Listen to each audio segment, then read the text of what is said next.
Good afternoon, everybody. Good afternoon. Welcome back. Welcome back. Appreciate y'all joining. Today is Sunday, June 29th, 2025. June 29th, 2025.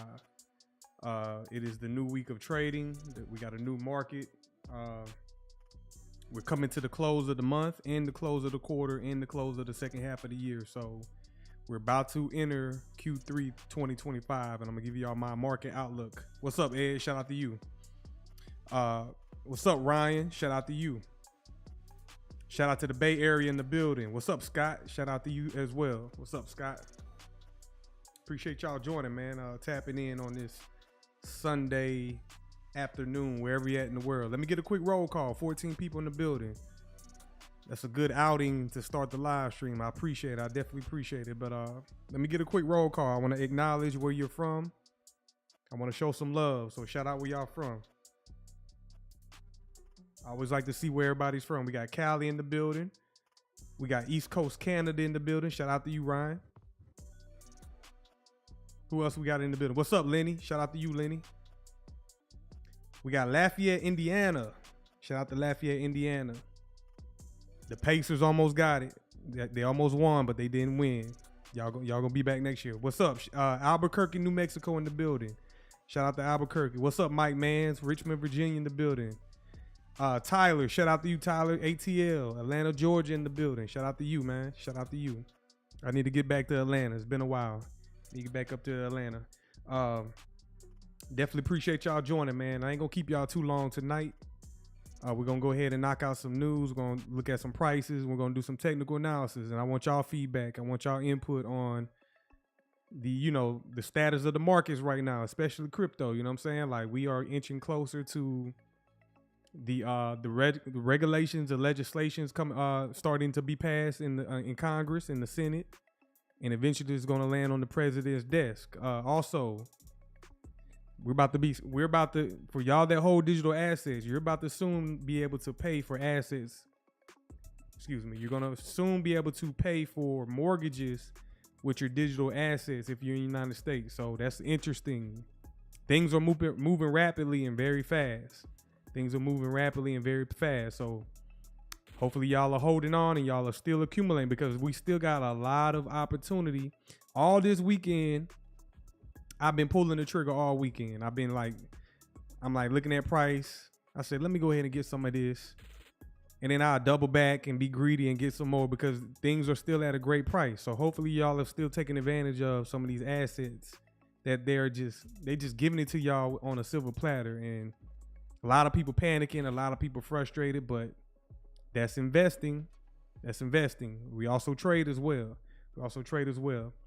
Parker, you said if it weren't for Tyrese going down, we would have got to the final. Oh, okay, yeah. The Achilles, man.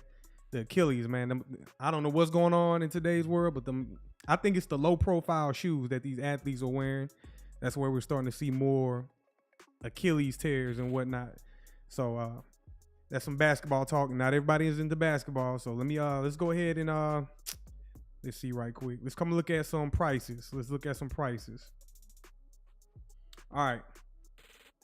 This is, we are entering, first of all, it's June 29, 2025. It's Sunday. We have entered a new week of trading. This is the last week was technically the last week for June for me as a trader. It was the last week. So we're entering the new week, the new month, July. So we are entering the third quarter.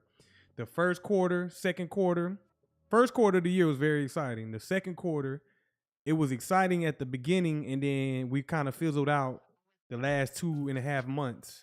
We pretty much fizzled out and everything went dry. We had a World War III scare, all kind of shit going on. There's a lot been going on, so the markets haven't really been reflecting it. But now we're entering the second half of the year, so we're going into the second half of the year. So everything, we should start seeing more excitement, more things starting to pick up, because look at the headlines, look at what's going on in the media as far as news, fundamental news. So everything is lining up perfectly. Y'all just got to be patient.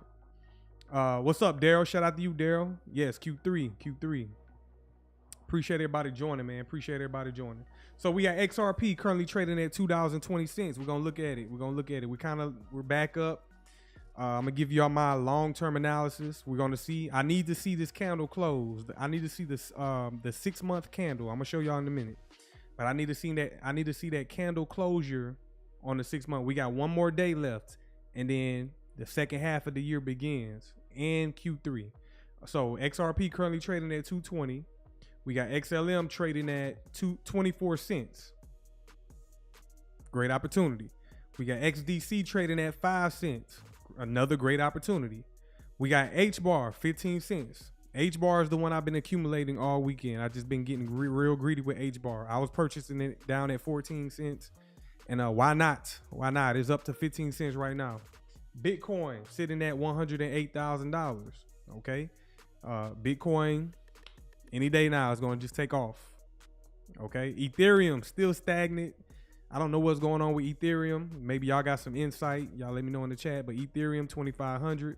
I might take a close look at Ethereum. We got Algorand currently trading at 18 pennies. Algo's moving higher. It came off a low of, let me see right quick. Algo was sitting at 15 cents. Now it's up to 18 cents. Constellation, DAG, another one that I'm very interested in.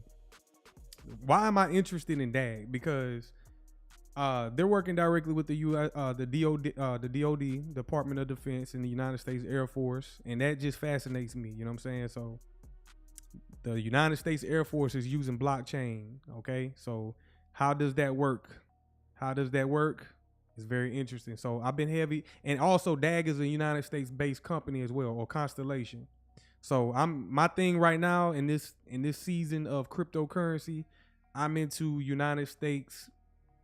American-made crypto companies. That's what I'm into right now. I'm not judging anybody outside of America. I'm still into like certain ones like XDC. But if they're American-made, I'm going to be into it. You know what I'm saying? Because America is going to be the crypto capital of the world, according to Donald Trump. And I honestly believe that, because now we're starting to see, for y'all that hold these digital assets, you're going to start being able to purchase homes directly with these assets without having to swap back the cash. So that's going to be very interesting. Let me continue. We got IOTA trading at 16 cents. I can't wait for IOTA to come alive. The Internet of Things. In the age of artificial intelligence and AI, artificial intelligence, blockchain, quantum computing, that's all gonna start off the Internet of Things, robotics, machine learning. All those things are gonna come alive eventually, and IOTA is gonna thrive whenever that market starts to become recognized and hits its full potential. So IOTA currently sitting at 16 cents, still a great opportunity. We got the ZBEC community. Shout out to y'all in ZBEC that made money, but right now it's just stagnant right now, and it's retracing down. So that ZBEC is under a penny. Internet computer, another interesting one, currently trading at $5. Okay, $5. What was the high on ICP?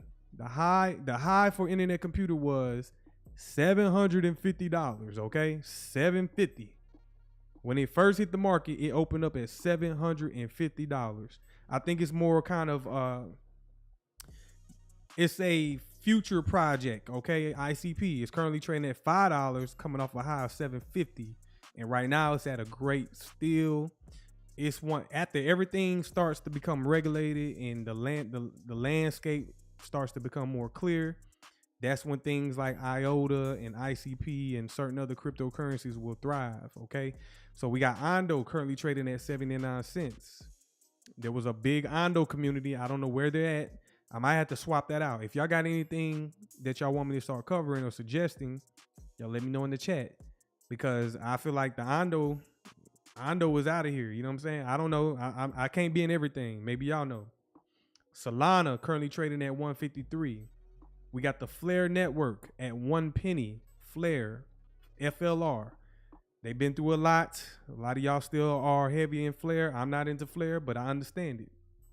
At one point, I did buy some Flare, and I was like, "The hell with this." You know what I'm saying? Like, there's better opportunities and more secure assets. But Flare, they're still working. Let's see what they have to offer. We got Cardano ADA currently trading at 57 cents. It's currently at a discount. And we got Chainlink currently trading at 13 cents. What's up, everybody just joining? I appreciate y'all joining, man. Appreciate the crowd. What's up, Ryan? What's up, Mr. 1413? Shout out to you. SBG Berry, shout out to you. Ryan, you said Ondo is going to be big. Okay, Ondo's currently at 79 cents. If it's going to be big and y'all did your research, shout out to y'all.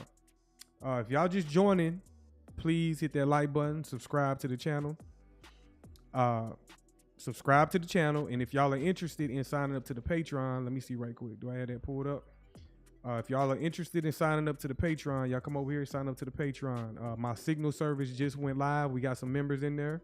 They're really excited about it. We're gonna have some fun with it. Okay, so if y'all are interested, click the link in the description to sign up to my Patreon. Got a trading community. I'm trying to build a community of traders and more advanced. You know, you're going from, if you're somebody who's a long-term investor and you want to up your skills in technical analysis and understanding the market at a deeper level, y'all sign up to my Patreon. So it'll be in the description below. Let me see right quick. What are y'all saying? Adam, you said SHX chart when you can, please. Okay, let me go check out SHX. Matter of fact, I'm going to swap that out with Ondo. And if anything pop off with Ondo, y'all just let me know. But I'm going to swap that out right now because I'm tired of looking at Ondo up here on this. When I do look at this, Ondo just seems dead. You know what I'm saying? When did it hit the market? January 2024. I'm going to swap this out with SHX. SHX. Come over here. Let me see. Crypto. Boom, right there. Okay, SHX. SHX is currently at 1 penny. 1 penny. It's not at a discount neither. I know that sounds crazy to y'all. I mean, it was under a penny, but we use these concepts over here. I'm telling you, it's not at a discount right now currently. Let me go out to the 6 month. Go out to the 6 month time frame. Yes, it's definitely not at a discount. It's definitely at a premium. Y'all see this down close candle right there? That is a order block. So we traded down into that. And right now it's just kind of consolidating on lower time frames. We're waiting for this candle to close in 23 hours. So we got 23 hours until we enter Q3 2025. So we're going to be watching it. We're going to be watching it. Let me see right quick. What else y'all saying? Lenny, you said, I agree, Ryan. I hold a good amount of Ondo. Okay. We got some Ondo. Okay. I'm not knocking nothing. Shout out to y'all for whatever y'all hold. This is a bigger space than what we think. You know what I'm saying? Like, I'm not one to believe that XRP, Bitcoin, XLM. I'm not the one to believe that all those assets are going to be, it's only going to be a hand. No, I think there's more blockchains to come. And for the ones that ain't really doing nothing, they might get the support and the backing of other major crypto companies. So again, pick y'all poison, man. Pick y'all poison. You know what I'm saying? I'm not no angel investor. I can't be in everything. Lenny, let me see. Ryan, you said BlackRock, real world assets. Are you talking about SHX? Treasuries as well. Y'all want to look at the treasuries? Oh, you talking about they tokenize the treasuries. Okay. Adam, you said, thanks, been accumulating. I like that they preferred choice for NACHA. That's a big deal. Yeah, I've been hearing a lot about Stronghold. They are a layer 2 on the, what? Is Stronghold on the Ethereum blockchain? I forget. But apparently they're working with, who are they working with?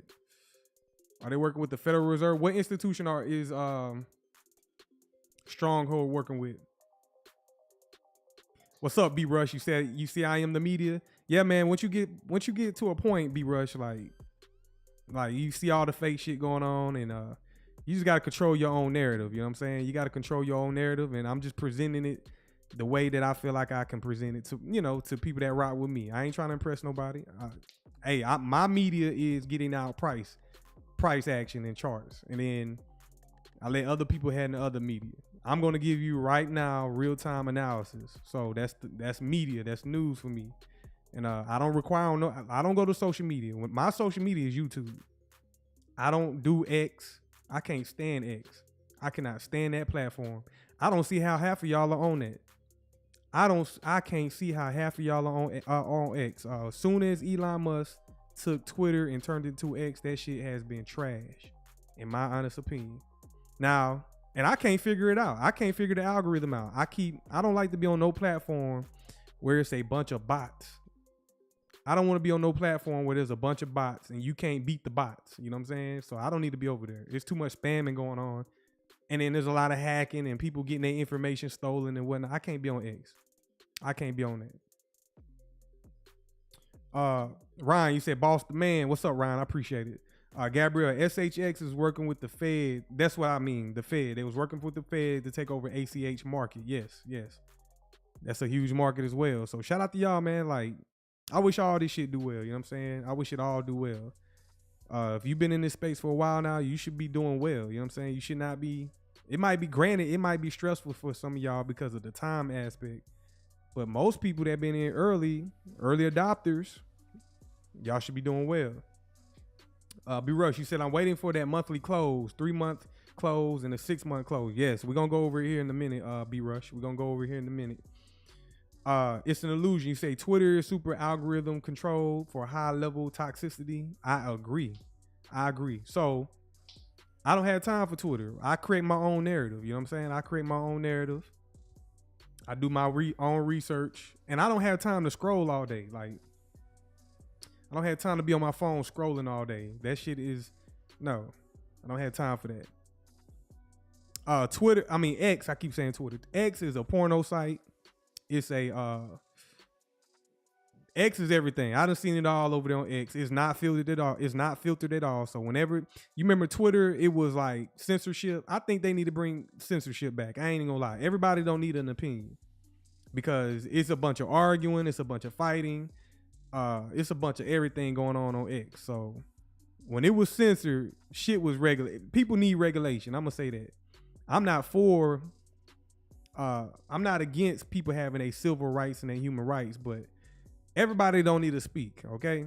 That's just my honest opinion. And now we live in the age of AI. So let's go ahead and get some news out the way. I don't have much news, just some interesting things that I found. Let me see right quick. Some fundamental news. Let me see. This one right here is why companies like JP Morgan and Visa are creating crypto tokens. So yes, with the stablecoin news starting to pick up, regulations are right there over the horizon. We're close to regulations with stablecoins, market structure bills, etc. These companies are starting to move ahead. Companies like JP Morgan, Visa, which I feel like they already been ahead of this. It's just a timing thing to announce it to the public. So let's watch this video right quick and hear the latest news from these big institutions. Crypto may finally be going mainstream, spurred in part by the billion-dollar public debut of Circle, the issuer of stablecoin USDC, and the passage of the stablecoin legislation drafted by the Senate, dubbed the Genius Act. The yeas are 68, the nays are 30. The bill as amended is passed. Big finance players are getting in on the action.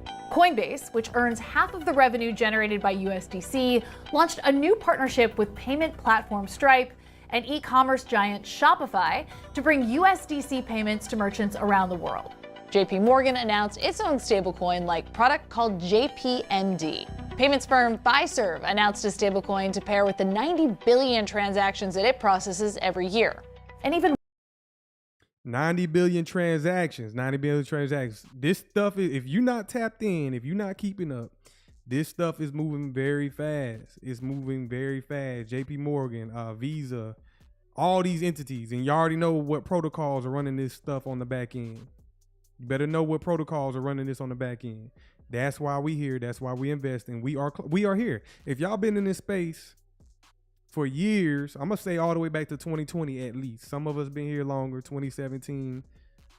But if you've been, we cannot vision this day that we're seeing today. We cannot see it, but now it is in front of us, and now we are seeing this day, and we are inches close. We are inches closer to seeing utility start to take place in this digital asset world. Okay, we're inches closer to seeing utility. So let me continue. Walmart and Amazon are reportedly looking into their own tokens. Treasury Secretary Scott Bessent says the launch of these dollar-pegged stablecoins could unlock a $2 trillion market. We are a payments company, and we saw the potential of this technology to bring the next generation of payment rails. We didn't know whether it was going to play out or not, but it was absolutely too important for a payments company not to have a horse in the race. Cards were this whole new money movement platform that were created many decades ago, and they've created trillions of new economic value, and we think that stablecoins will do the same. But there are some who believe that these products aren't ready for prime time. Crypto is still fending off an industry-wide reckoning. There are concerns that the rise of stablecoins risk the financial system's stability, and these digital dollars lock consumers out of lucrative interest payments because stablecoins aren't allowed to pay yield. So why are some of the biggest companies in the world going all in on their own crypto tokens? Stablecoins are cryptocurrencies that aim to do exactly what their name suggests: remain stable. Unlike Bitcoin, which garners investor attention for its huge up and downside, or NFTs, which often rise in price based on hype alone, stablecoins are pegged to the price of another asset. And in many cases, that's the US dollar. That digital representation of a dollar, you can move around between two different wallets, two different entities, two different businesses in any jurisdiction in the world. Stablecoins are able to keep that $1 peg because they hold reserves of real dollars or cash equivalents like US Treasuries. Those reserves are intended to match the amount of the stablecoin in circulation. Circle's USDC and Tether's USDT are the biggest stablecoins by far, with a combined $217 billion in circulation. Tether is located in El Salvador. They are targeting global customers, not in the United States in this case. But Circle, located in the United States, in New York, they are under the New York regulatory umbrella, and they are targeting to United States customers. Now, proponents of these tokens say they have the potential to overhaul the global financial system. Now, what happens when Circle starts targeting other markets outside the United States for their stable coins, like the euro, the euro coin, let's say the pound coin, the Australian coin, the Australian dollar coin? What happens when Circle starts to go around the world offering their stablecoin services and Ripple and these other assets that offer stablecoins? That's going to phase Tether out. Tether is going to be squeezed. You know what I'm saying? Tether is eventually going to be isolated. They're going to be put on an island and isolated because the rest of the world is choosing to go in another direction. That's my honest opinion. I appreciate y'all just joining, man. Shout out to everybody. I got 31 people in the building. Make sure y'all smash that like button for me. And if you're brand new, please subscribe to the channel. Help me get my subscribers up. I'm almost at 1,000, man. Y'all help me get to 1,000 subscribers. I'm at 853. I think I need less than 150 subscribers. So y'all go ahead and help me get to 1,000. I definitely appreciate it. That'll be a milestone. I just started my channel, a year and a half, maybe a year and a half ago. A lot of y'all in the live stream encouraged me, so I shout out to y'all. I didn't have, it's a hobby. This is a hobby for me, so I definitely appreciate y'all who are supporting and rocking with me. I definitely appreciate it, man. Y'all push me, and I give y'all value at the same time, so I appreciate it. But I got some questions in the chat. Crypto Raider, you said, guess we will see if July is a big month. And you talking about for the regulations, and then you say, do you think they will pass the Genius Act July 7th? And to answer that, maybe so. Why not? Why not? What y'all think in the chat? Do y'all think they're going to pass it July 7th? Oh, yeah, July is going to be a big month. We got a lot of things scheduled. Got a lot of things scheduled coming up. Let me see. Mr. Dub, shout out to you. Bill signings, I think, should be a big month. Yep, for sure. I agree. Hafi, you say Tether is underwater. My understanding is that they can back the money they printed, or they can't back the money they printed. Yes, they underwater. Tether is not going to last, y'all. Tether is not going to last. And what does that do for Bitcoin? Yeah, we already know that narrative. Most of the capital from Bitcoin goes into Tether. So what does that do for Bitcoin? Do we see that actual quote unquote XRP and other assets leap over Bitcoin? Do we see that where Bitcoin comes down to, let's say, $50,000 and then XRP goes up to like $5,000, $10,000? Maybe so. Maybe so. That's all speculation. That's not coming from me. I'm just an analyst. I see that all the time out there in the speculation world. Yeah, we got a big month, man. Got a big month. It's an illusion. USDT is really involved in the bonds market. Yes. Yes. House passes Genius Act. Senate passes Deploying American Blockchain Act sometime in July. ISO 222 does start July 4th. Oh, I forgot about that. ISO 222. Y'all remember, this how long I've been in this. They were saying ISO 222 was going live in 2022. Y'all remember that? But it didn't go live in 2022. That didn't happen. So here we are. It's kind of like that kind of flew by, man. It seemed like that shit was yesterday, but here we are in 2025. Time is flying, y'all. Time is flying. I hope y'all get paid real soon. Y'all all deserve it, especially if y'all been holding on this long. Lenny, Tether holds up BTC. ISO 202 implemented July. Hafi, I'm personally expecting Bitcoin to collapse. Not sure what that looks like though. I can't say because I think institutions love it because they're offering, maybe, this is what I'm thinking, maybe the ETFs, the futures trading, the derivatives products of Bitcoin, the ETFs, maybe that holds it up because all that stuff is going to be backed by the American dollars, in my honest opinion. All that stuff is going to be backed by American dollars. So maybe the ETFs and all those financial products hold Bitcoin up as Tether collapses. So it's hard for me to say. I can't say. Am I invested in Bitcoin? No, I'm not. I appreciate y'all engaging this afternoon or this evening. I appreciate it. Crypto Raider, you said Tether implodes, BTC goes down, and then some point gets propped up by RLUSD on XRPL. That makes sense as well, Crypto Raider. ISO 222 looks like the real ID. Probably so. What's up, Frozen? Shout out to you. Since 2017, holding on. You an OG, Frozen. Shout out to you. It's an illusion. OTS been postponed so many times, but they decided on 6/27 they would start 7/14. No more delay. We're in the 2-week pause now. That's going to be interesting. Ripple might have Tether if they buy Circle. I don't know. Let's complete this video. Let's get through it. And then we're going to come to the charts. Let me go ahead and complete it.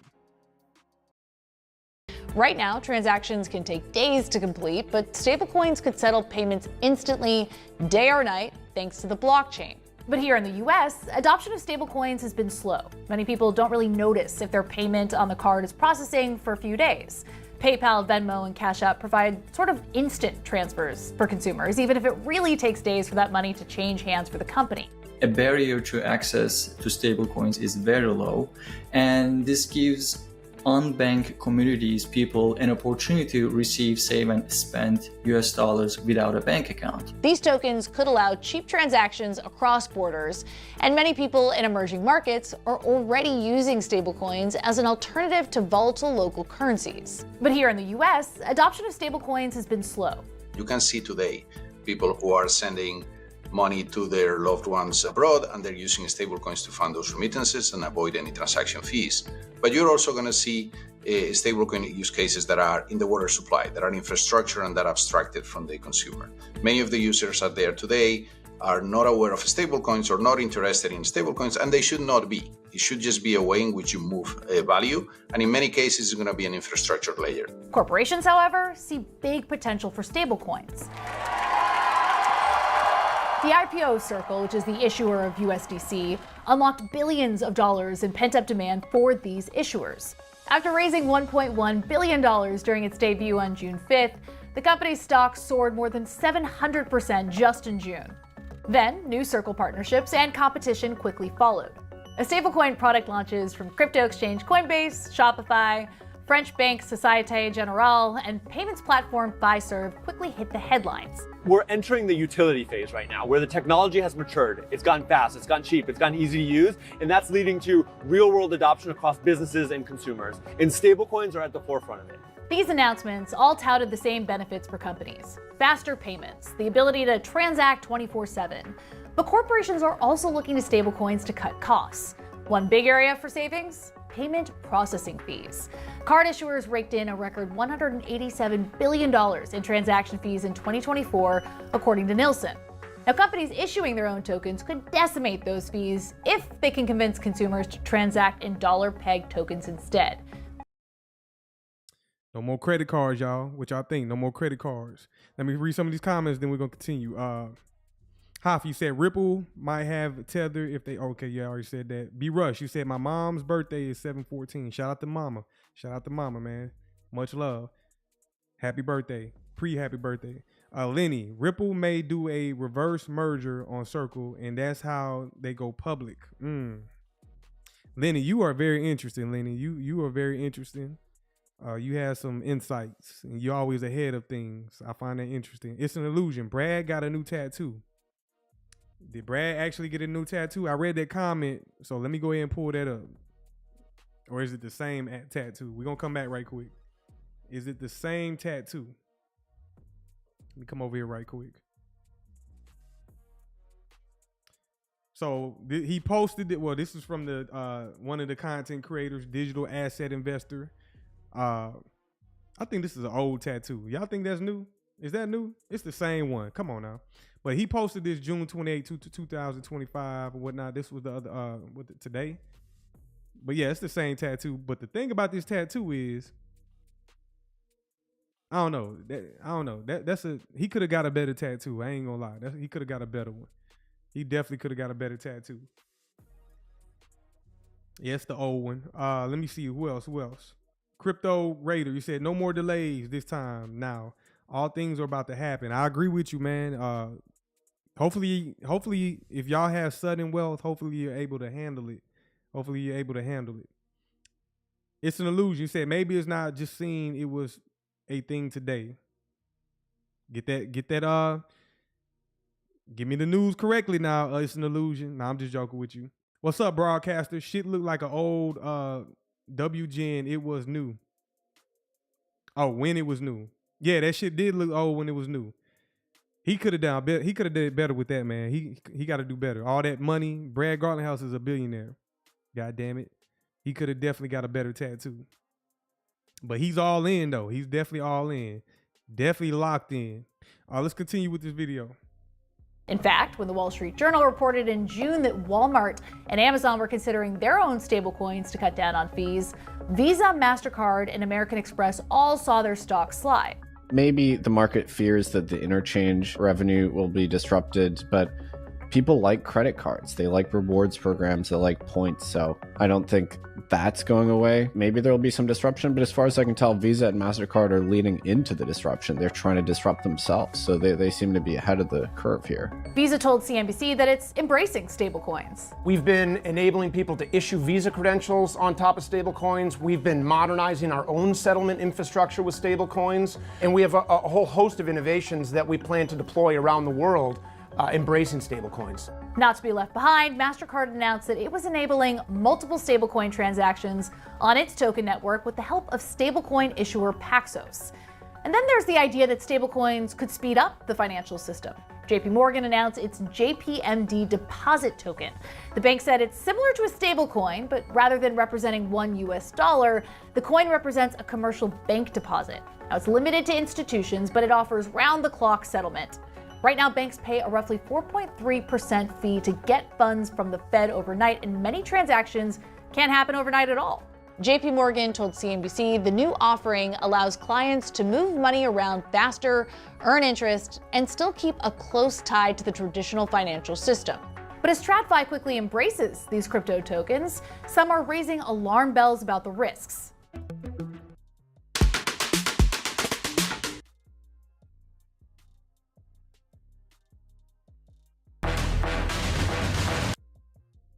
One second, y'all. Damn ads.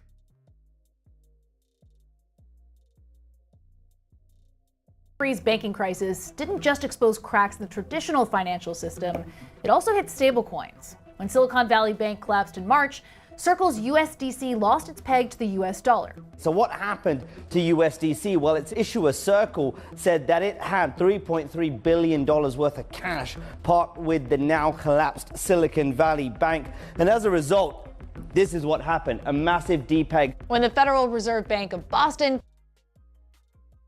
Hey, y'all remember all that? That bank went down over there in California that they were just talking about. Y'all have been through a lot. You know what I'm saying? Y'all have been seeing everything. Everything is happening in phases.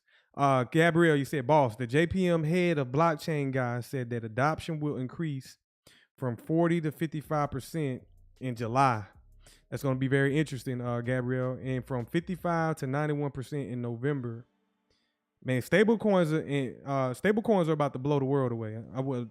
People aren't going to know, just like Hafi said. You say stablecoins are going to happen, and the general public won't even notice. I agree. And this video that I'm watching is very intense. Like, it's really like hypey. Like, they are really hyped up about it. This video, I watched it before I did this live stream, but they are hyped up about this stablecoin stuff. Like, the media, the people that are invested in it, they are really hyped up. In the general public, most people that aren't investing, which is damn near 90% of the population, most people that aren't investing have no idea about this. No idea, you know what I'm saying? And this is huge for y'all and me and everybody that is invested in this space. We are here because the mainstream media is talking about this shit directly, okay? They are talking about it directly. So y'all should be definitely, you know, let's get through. I'm going to look at price here in a minute. We're going to look at price. I'm going to tell you my forecast. Me as an analyst. So I want to get it straight right now, which I'm rarely wrong, but I can be wrong. So if I call anything out as far as price, just know I'm an analyst. I'm a I consider myself, I don't want to say professional just yet, but I consider myself a specialist. If I say something is going to happen in price and it doesn't, just know I'm able to adjust my analysis, okay? I can just adjust. Don't hold me, you know, nothing is guaranteed in price action. I can be very accurate. I can be very pinpoint accurate, you know what I'm saying? But there's times where I get it wrong and I can just adjust slightly, make a slight adjustment to my analysis, and then I get on side of what the institutions are doing. So if I say something that's going to happen, it doesn't, don't hold me to it, which y'all have not seen that happen yet. Y'all have not seen me call something wrong and had to help hold me to it. No, I'm just informing y'all ahead of time because right now I'm bearish on XRP. Okay, I'm bearish on XRP. When this candle opens up in a few hours, 23 hours, I want to start seeing I want to see us trade down to a discount. Now that might contradict everything that's going on in the media right now. Okay, that might contradict the hype.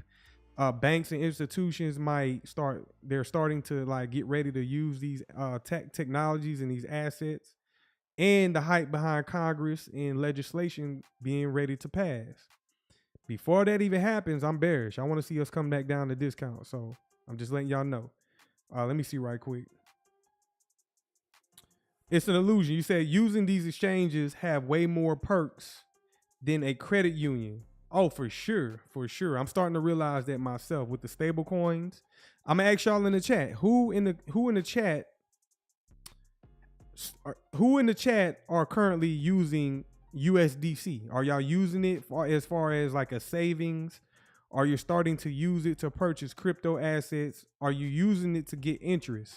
I just want to get an overall consensus of who's starting to use stable coins. Are y'all using it yet? Because you can use it. But I want to know If anybody is using it directly on the XRP ledger, are you using it on the Stellar blockchain? Is anybody in the chat starting to use stablecoins? Because I feel like if you're starting to use it now, you having an advantage. You already got that early advantage over everybody else. Like nobody is going to understand what the hell you're doing initially until technology catches up and people catches up. But if you're starting to use it right now in this moment, you are going to be light years ahead of everybody. Hafi, you said the only hard part about being early to the party is being patient. Yes, that's a good, everybody, that's a good statement from Hafi. You have to be patient. I'm trying to explain this shit to family members, and some are receiving it, some are not. And it's like the ones that are receiving it, they don't understand how long I've been in this shit and been doing this. So it's like, well, you early. So I get the statements like I get the remarks from family members like, well, you're early, so you know you're banking on the hopes of that this happens. I'm like, there is no hope. All the evidence is all the facts are there. There is no hope with this. I've done the research. I got articles, PDFs, and people will still like be like, well, you're kind of gambling on the hopes of something like XRP to start going up in value. And all I can do is drop my head, and all I can do is just shake my head like, you don't get it. You listen to me, but you still don't get it. But it's okay. I love you. But it's all good. Let me see. Crypto Raider, you say it's crazy. Years ago, Congress was moving slow, but when they want things to speed up, you see how fast things go. Yes, for sure. Yes, things are gonna go super fast. Hafi, you said, I've only used XLM to exchange for other tokens. Well, on XLM, Stellar blockchain, you can also use USDC. I think it's y'all don't get me wrong. On XRP, if you're using XRP, you can create a side chain and you can create a USDC wallet, I believe. Don't get me wrong with that. I haven't done it yet. Scott, you say RLUSD as a savings account. Scott, I need more insight. Are you currently using RLUSD? Is that something you're using right now? Let me know. Let me know in the chat. Are you using RLUSD right now? Lenny, I said I've used it for interest in the past when the rate was high. That's interesting, Lenny. Gabrielle, you said I use it to get tokens, learning it for DeFi testing. Has anybody used it on like Uphold where they're giving you interest? Where they're giving you interest. Mark, you said most don't get it. It hurts because you want good for family and friends, for sure. It ain't gonna hurt me, but I feel like it's not gonna hurt me. I don't give a damn. Like I'm just doing my good deed. You know what I'm saying? I feel like I'm doing my good deed. I'm trying to walk in the image of Christ or whoever you believe in. I'm trying to do a good deed for the world, and it's up to you to receive it or not. It's not going to be my fault when this shit goes to, for example, XRP. It ain't going to be my fault when you see $5,000 per token when I was showing you a $2 15-cent token. I don't want to hear it. Okay? I don't want to hear it. That's going to be on you. Sometimes you got to jump the gun.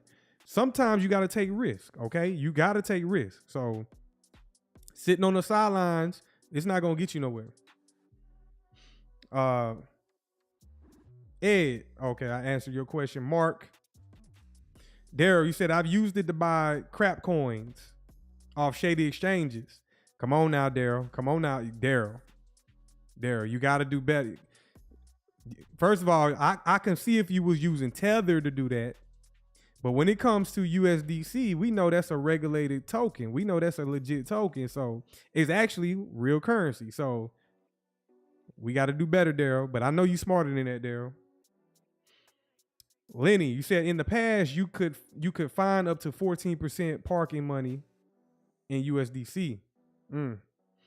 Night Owl, another dip on XRP. We're gonna get into it, Night Owl. We're gonna get into it. As soon as this video is over, we're gonna come to the charts.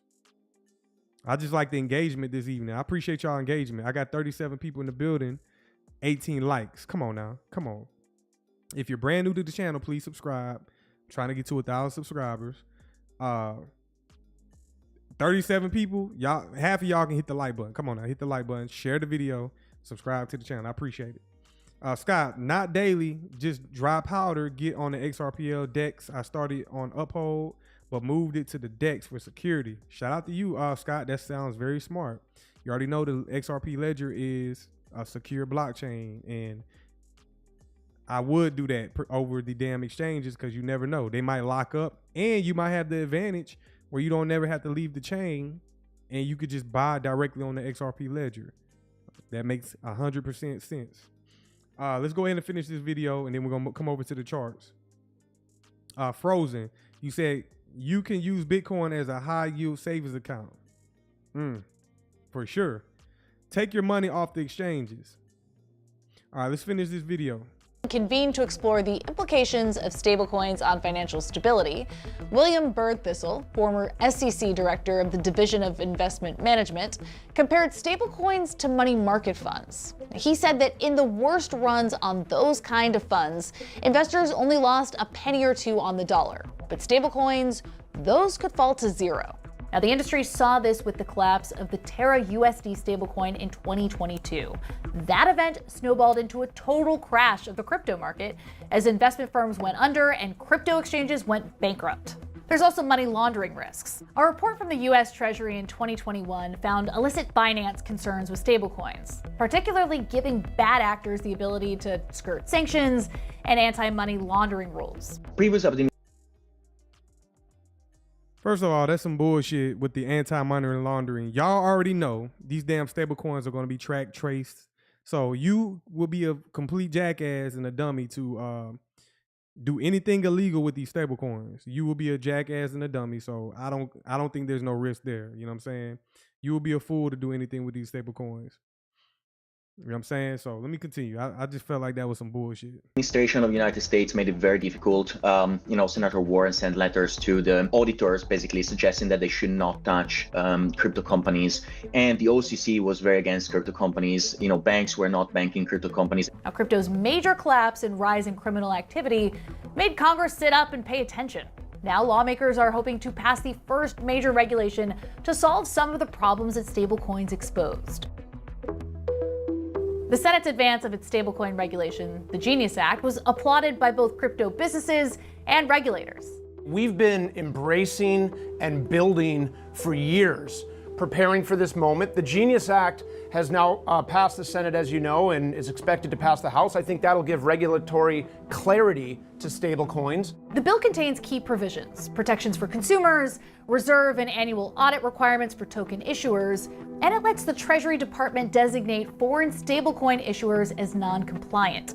The bill passed with bipartisan support and now heads to the House, which has been working on its own stablecoin framework. But the Genius Act still doesn't answer some key questions about what these companies owe their customers who hold on to their stablecoins. Now, under the bill, issuers are banned from providing yield to their customers. So unlike a bank account where you would earn interest on your balance, however small that interest might be, stablecoin issuers would simply pocket that yield rather than paying it out to you, or find a creative kickback-like rewards. They'll call it something else. They won't call it interest payments. They won't be able to.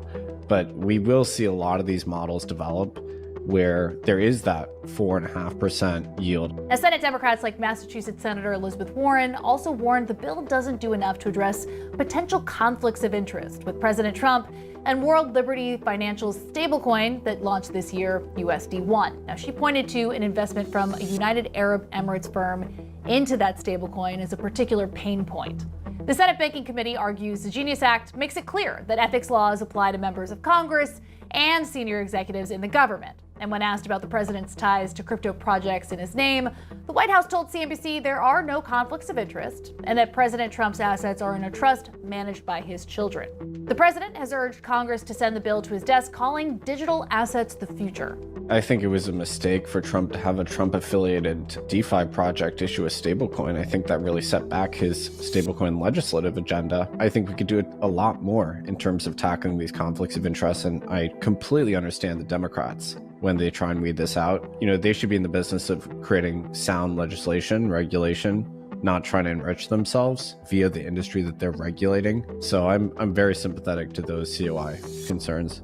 Now, when testifying before Congress, Treasury Secretary Scott Bessent said that stablecoins could become a $2 trillion business. And as lawmakers debate the big, beautiful budget proposal and what it means for the nation's skyrocketing debt, Secretary Bessent also said that stablecoins could unlock a way to manage the deficit. Now, Bessent sees a world where the rise of stablecoins from American corporate giants could mean a boon for the U.S. Treasury market, which could lower the cost for the United States to borrow money.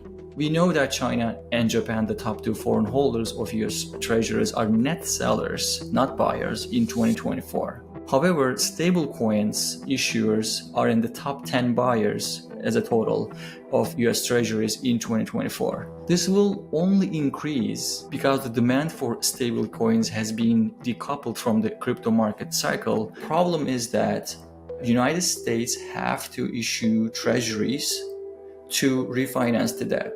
Who's going to buy those treasuries? Now we have a new buyer. This is not the top buyer. This is not going to save the US debt problem, obviously, but that's going to alleviate the problem.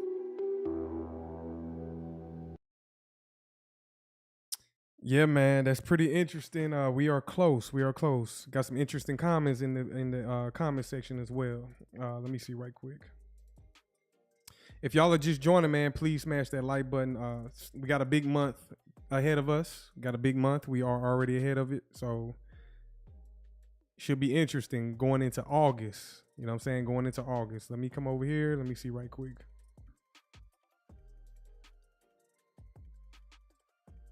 A lot of headlines going on. So if you don't know, if you just tuning in recently, let me see right quick.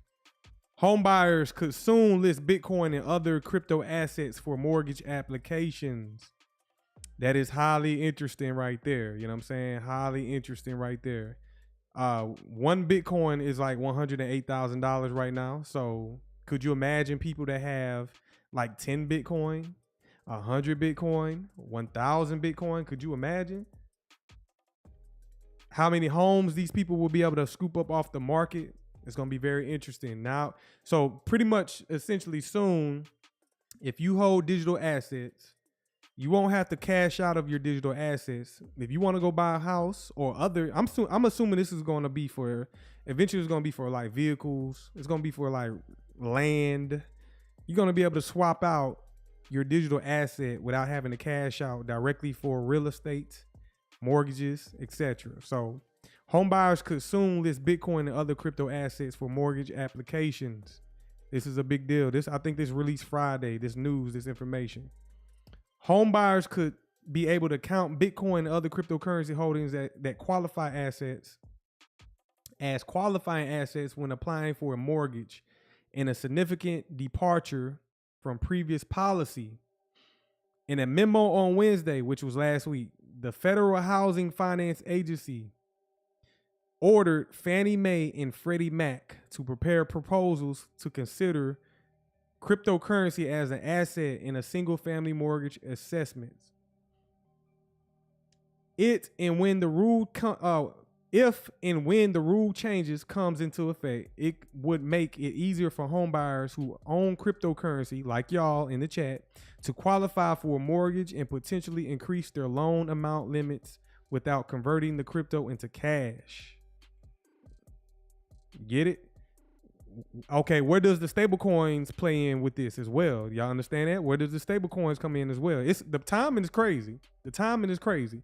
Currently, mortgage lenders count stocks, bonds, and cash when considering a prospective borrower's assets. Cryptocurrency has not previously been counted as an asset on a home loan application. I'm gonna say this is gonna be worldwide too. So eventually, the rest of the world is gonna catch up to this. However, the proposed change does not involve using a crypto to make monthly mortgage payments, which will still need to be paid in dollars. Okay. Today is a historic day in the cryptocurrency industry, in the mortgage industry, whereby Fannie Mae and Freddie Mac are now positioned to involve cryptocurrencies in mortgages. So, y'all tell me in the chat, man, what y'all think about that? Are y'all going to be buying up some real estate with your cryptocurrency? I'm assuming a lot of y'all will. But I'm just saying it's gonna be very interesting. What's up, Jay Manson? Shout out to you. Let me read some of these comments. XRP ETF live on the Toronto Stock Exchange. Okay. Shout out to Toronto. Shout out to Canada. Everything will be tokenized. Y'all heard of the B system. I'm trying to get self-sufficient before. Hafi. Yes, we heard of the B system. Yes, we are invested in the B system. Okay. The system we in right now is the B system. Okay. Like what makes y'all think the current system we are in right now is not the B system? You right now have to work to survive. You have to make money to eat. Okay. If that ain't no B system, I don't know what is. You're currently in this system. Okay. You're in it. It's been the B system. I think some of y'all got to change y'all perspective and look at how y'all can thrive in this shit. Okay. You only get one life. Okay. It's not like you're going to live for hundreds of years, even though I wish we could, but you get one life. So you need to figure out what's the best way to live your life right now. How can you live your life in the rest of your days right now? If it means investing in some shit that's going to get you ahead in life and free you up where you don't have to go to your employer every day, where you don't have to slave for a wage, then goddamn it, do so. Because I don't care what humans design, everything resets itself, okay? Y'all understand that, right? Everything eventually resets. Nothing lasts forever. So whatever system they design will eventually reset itself, because that's universal law. That is universal law. Man can't defeat the universe. Every day man is trying to figure out the mysteries of the universe, but man can't do it, okay? Man cannot do it. Man done figured out some shit, but man will never be greater than the universe, okay? The universe is in control, whether that be your God, your higher self, or whatever. There's an entity stronger than man that will not allow man to completely, control the earth, okay? Just like when they created the nuclear weapons. When they created the nuclear weapons, well, that was just we got power. That gives power. Like, for example, Iran is trying to get nuclear weapons. North Korea got nuclear weapons. If you get a nuclear weapon as a state or a nation, you pretty much are off limits. Like, can't nobody really fuck with you because, okay, I got a nuke, y'all got a nuke. But at the end of the day, it's complete destruction. You know what I'm saying? We're going to eventually kill everybody and everything. So we pretty much offset. We neutralize everything. So it's an even playing field now. Like, you can't really just fuck with us. We'll blow everything up. And at the end of the day, nothing, what was the point in that? You're going to look back and be like, well, what was the point in doing this? So that's universal law, if you don't know. Let me read some of these comments. Scott, you said my business partner was able to use his XRP bag as proof of funds through a hard money lender last month. Wow. That's very wild. That lets you know we closer. Lenny, this is big for people who have a lot of their net worth in digital assets, which I'm assuming, Lenny, is going to be a lot of people in this live stream. A lot of y'all are going to have a lot tied up into your net worth. You know what I'm saying? A lot of people. Actually, that's a millennial. It's going to be a millennial Gen Z that have a lot of their equity tied up into digital assets. A lot of y'all older generations, you already got money already. So eventually that money has to transfer into a younger generation, and those people are going to have a lot of their capital in cryptocurrencies. Hafi, I'm cashing my crypto out as soon as I can to be self-sufficient. Okay, Hafi, I don't have no problem with people cashing out, buying them some acres of land, you still got to pay taxes. If you're in the United States, you still gonna have to pay property taxes. So I don't know where you at, Hafi, but I get being self-sufficient, living on the land, etc., buying some acres, growing your own food. I'm all with that right there, but at some point, you still gonna have to come to the matrix for something, okay? And it's okay. It's okay. ZZ, you said, can't wait to watch the markets Tuesday AM when Powell speaks. We're going to be in there, ZZ. If you don't know, come over here and subscribe to my Patreon. If y'all just joining, subscribe to the Patreon. I got lessons. I got beginner lessons. I got a community. And I also got signal services that just went live. So y'all click the link in the description if y'all want access to that. You know what I'm saying? So we're trying to build that up too as well, the community. Let me see right quick. Before I come to the charts, we gonna get there, y'all. I'm just kicking it right now. I like this engagement. Normally, sometimes the chat is dry, but I appreciate the engagement today. Crypto Raider, I hope Powell will lower those interest rates soon. Now, I just seen something with Jerome Powell. Let me see if I can pull that up right quick. Pretty much Donald Trump is like, they are damn near begging Jerome Powell to lower the interest rates. And hey, Jerome Powell gonna do it. Jerome Powell is a gangster. Okay, he's a gangster. Okay, I don't know why people play with Jerome Powell like he not the chairman of the Federal Reserve, the central bank of the United States. That man got power. He got, in my honest opinion, he got more power than the president of the United States. But we can argue about it. Yes, Crypto Raider, the new 1%. Daryl, unless you're Law Docs. Oh my God. Shout out to Law Docs though. The rumor is rates are dropping. Naquan, you said not to September. Shout out to you, Naquan. Appreciate you joining, man. Appreciate you joining. Let me see something right quick. I definitely appreciate y'all joining. See if I can pull something up right quick. Let's come back over here. Let's come back to the news.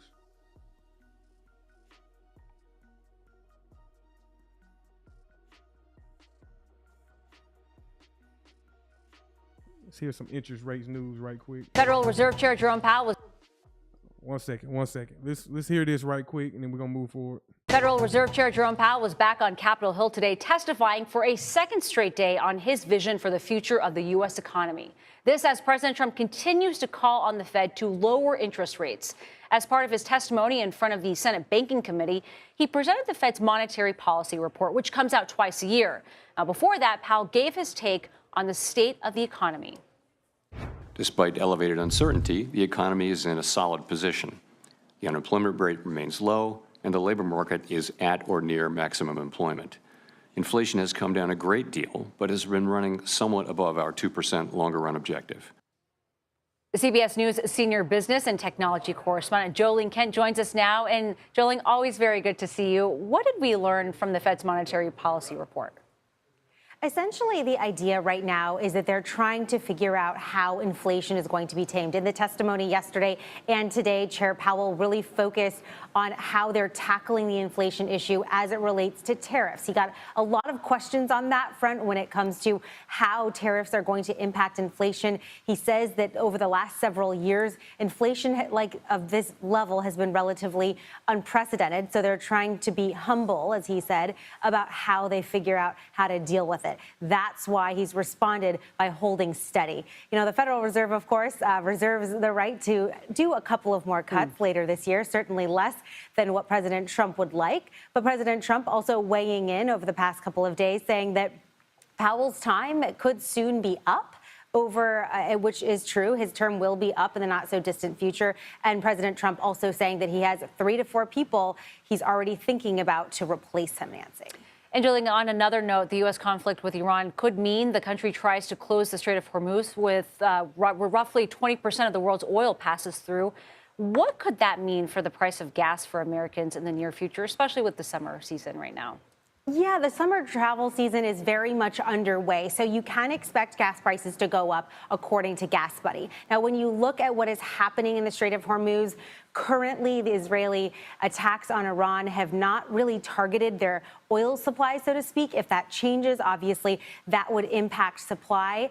But in terms of American gas and oil and where we get it from, currently estimates show about 7% of U.S. oil supply comes through the Strait of Hormuz. So it's a pretty limited amount. But of course, prices could go up if that geopolitical situation changes. But, you know, taking a look at what Gas Buddy is saying in terms of the actual price, American drivers are likely to see prices go up this week between 10 and 15 cents. And according to Patrick DeHaan over at Gas Buddy, he basically says that most or all of the recent and expected rise is indeed due to the Middle East tension. So even... All right. That's Jerome Powell and gas prices. Are y'all doing some traveling this summer? I've been told y'all to touch grass. It's gonna be a wild one. We just had a World War III scare, but now that narrative has quickly got out of here. That shit did not last a month. So, but it's still on the table as well, because I don't know if Iran is gonna want to shut down the Strait of Hormuz. Oil. I was interested in oil, but oil didn't really react. Oil did not really react like I thought it would due to that conflict over there. So I'm still watching oil. Nothing has changed as yet. Let me come over here we're about to get ready to the charts. This is that segment. Appreciate everybody joining. Y'all smash that like button.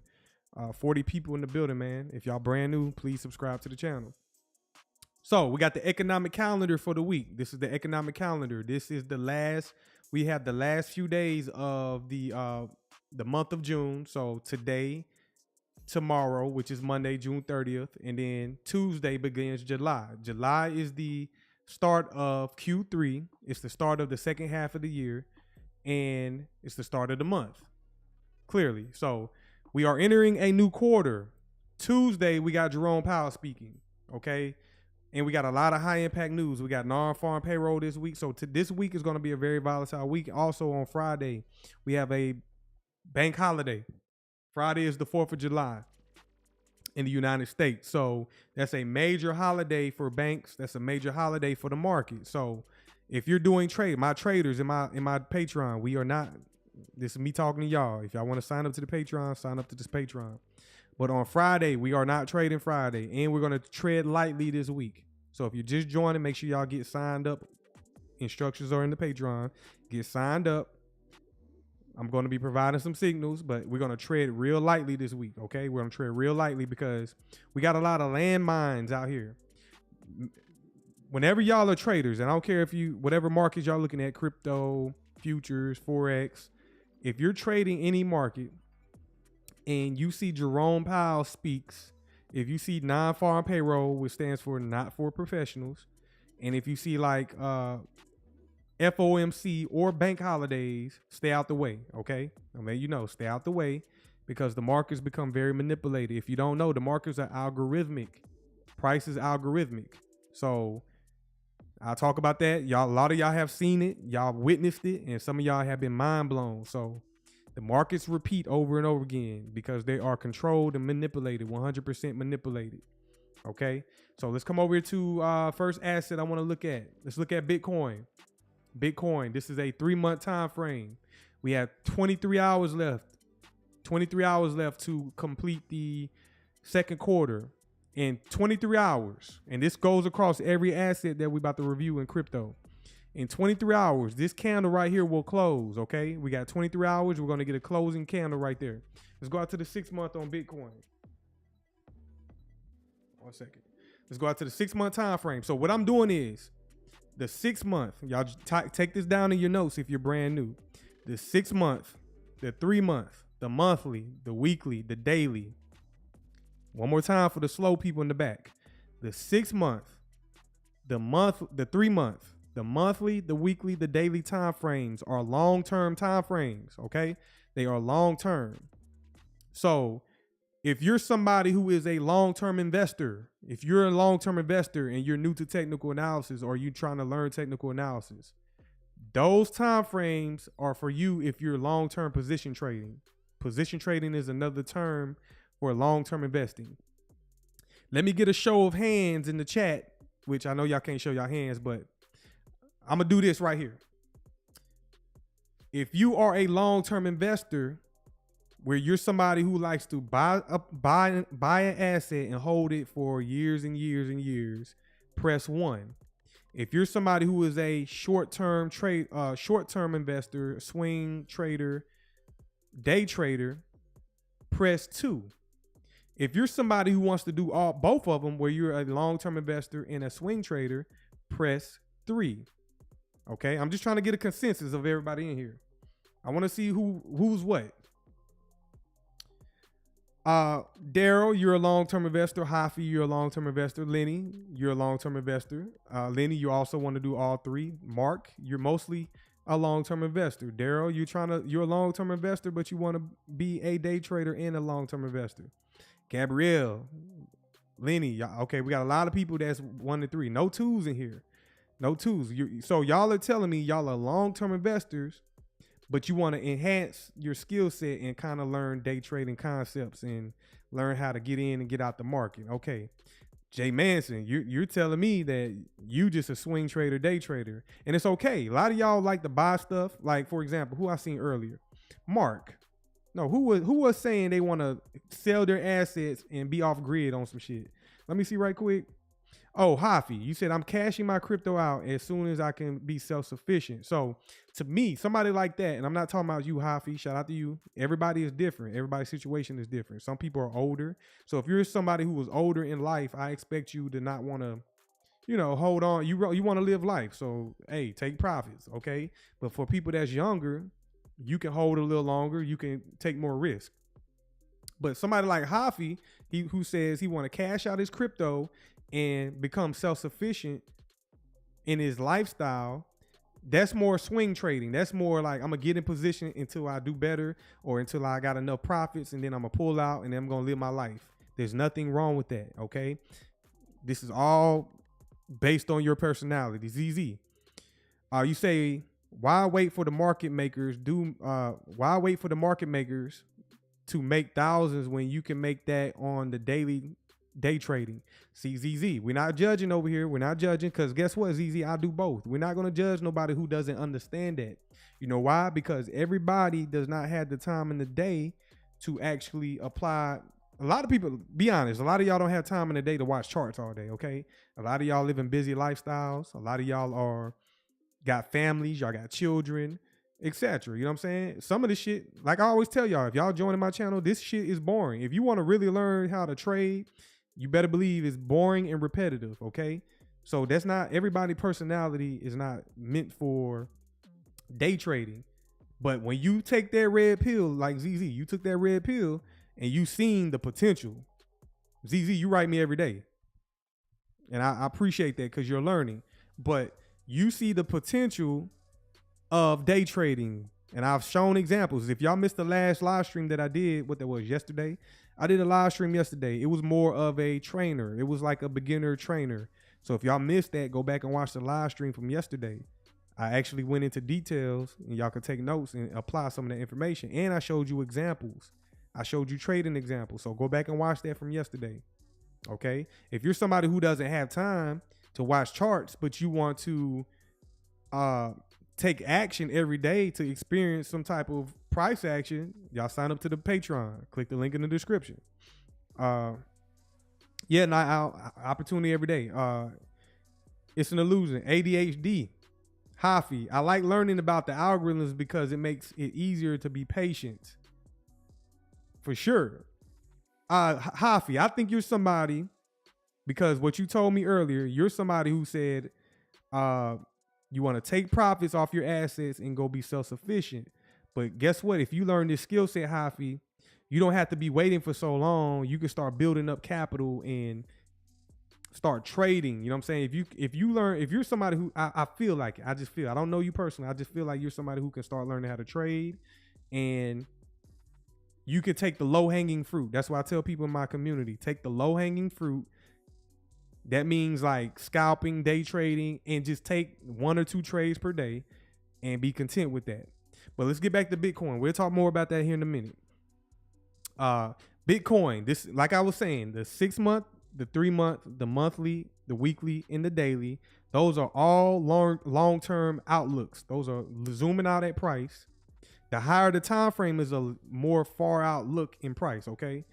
But anything below the daily time frame, everything, once you start going to a chart, because some of y'all probably go to charts, y'all have no experience, y'all don't know what y'all doing.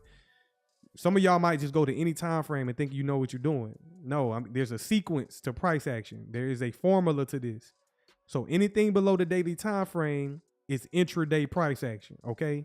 You're no longer looking at the market from a investor's perspective. You're going to look at it from a day trader's perspective. So that's that learning curve we're trying to teach you. But right now I'm on a 6 month time frame on Bitcoin. This is for you long-term position traders. So if we just zoom out for Bitcoin, if we go back to 2022, Bitcoin sold off after creating a high of 68,000. That was an old all-time high from Bitcoin. It sold off. It didn't go down to any random level. It went down to a specific level. Okay, it went down to a fair value gap. Y'all should know what that is. A fair value gap is a inefficiency in price. These are algorithmic terms. Okay, these are algorithmic terms.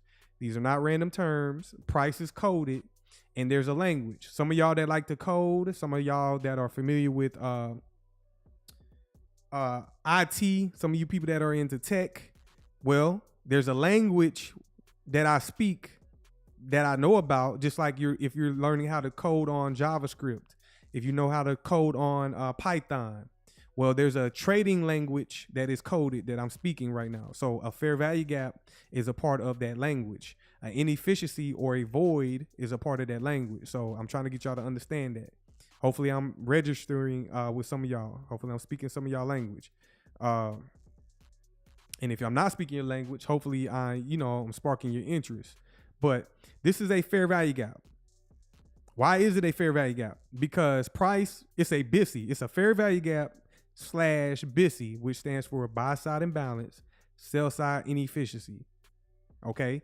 It was imbalanced, only going up in one direction, buy side. Okay, that's the imbalance. When it went one direction, only offering buying, it created an imbalance in price.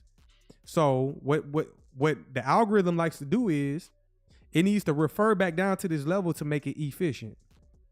Buy side imbalance, sell side inefficiency. It's inefficient on selling, so the algorithm refers back down to this level to offer sell side delivery. It drops down into this void in price, or this gap, or this inefficiency, and it fills it. It doesn't need to completely fill it, but it filled half of it in. And that's why you see the midway point of the fair value gap. The midway point of the fair value gap is a key point in price. Anything above it is a premium. Even though this is a discount, this entire gap is a discount. Anything above it is a premium. Anything below it is a discount. So you can measure this gap in many ways at that. You can measure this gap from a premium discount to a discount, okay? The midway point is a key level. That's called consequent encroachment. See the language I'm speaking? Consequent encroachment, okay? Then I can further measure this. I can drop a Fibonacci from the top of the fair value gap down to the low of the fair value gap, okay? Now, how am I finding the fair value gap? If you're not familiar with this, if you see large expansion candles, you see this large candle right there, you look to the left, okay? You see that wick high? I'm using that point. I'm using a specific point, the wick high, and I'm using the specific price point. And then this candle right here, I'm looking to the low of the wick, and I'm using that point right there. And I'm referencing the high, the midway point, and the low that forms the gap, okay? And then I drop a Fibonacci on the high down to the low of the fair value gap. If you want to learn my Fibonacci settings, here they are right here, giving them out for free. These are my Fibonacci settings. So y'all pause the video. If you're new to trading, pause the video, screenshot it, whatever you need to do. If you need to pause the video and then come back and replay it, you can do that as well. But definitely screenshot it.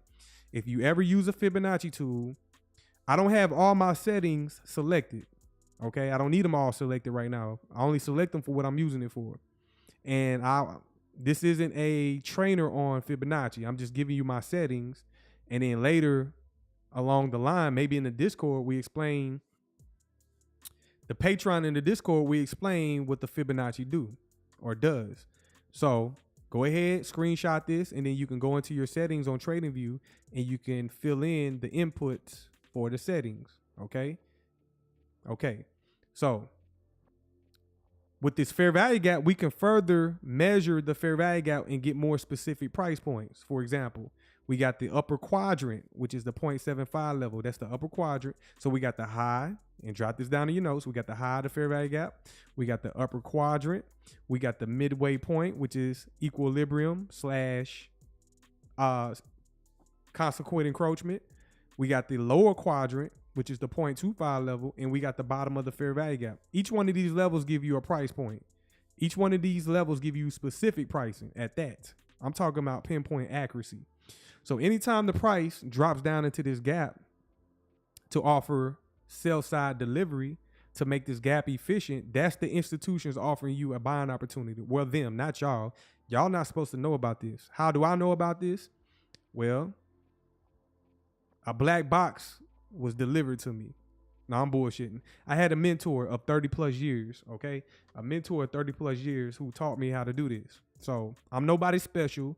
I just put in the work. I put in the time, and nobody can, once you learn this shit, nobody can take this from y'all, okay? If you learn this, you will have this skill set forever because this is not widely known information. This is not widely known information. 99% of the people, just like y'all in crypto that understand XRP, like 99% of people have no idea about XRP. Imagine me knowing about that and at the same time being a part of a community that 99% of the population have no idea about. Okay? Okay, so it's not random. So do y'all tell me in the chat?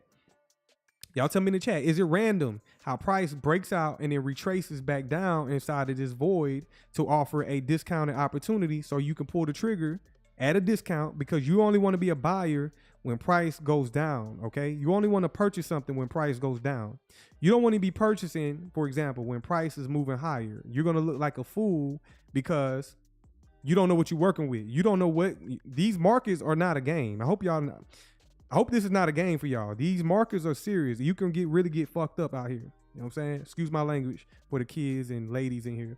But you can really get messed up out here if you don't know what you're doing. I guarantee half of y'all done been messed up in these markets already before. Okay? I'm guaranteed. Y'all done got effed up out here in these markets. Okay? Because you don't know what you're doing. So, for example, as price trades down into this BTC, you accumulate smart money accumulation inside of this area, and then they start expanding price higher, displacement higher up into premium levels. This happens on all time frames at that. This goes on all time frames. So I'm just starting y'all off on a higher time frame. I'm just giving y'all, I'm going to be bouncing around from different assets, giving different concepts. But I just wanted to highlight that for the people that are brand new. Hopefully you learn something. That's a BTC. That's a fair value gap, okay? I also teach order blocks. There's different things. Liquidity pools, breaker blocks, okay? Volume imbalances. Okay, I got dozens of tools. But if you just zoom out all the way for Bitcoin, Bitcoin is in what program? Y'all tell me in the chat. What market profile is Bitcoin in right now? Let me know in the chat on the 6-month time frame. Would you be looking to buy Bitcoin right now? Okay, but y'all will go on YouTube and people will be like, man, if you never bought crypto before, go ahead and buy some Bitcoin. That's some bad advice because why would you buy this right now? Shout out to you, Lenny. Shout out to you, Daryl. It's in a buy program. It's in an expansion market profile. So the market, if y'all brand new, the market does 4 things: consolidation, expansion, retracement, reversal. Jot it down. The markets repeat. I don't care what asset class you looking at.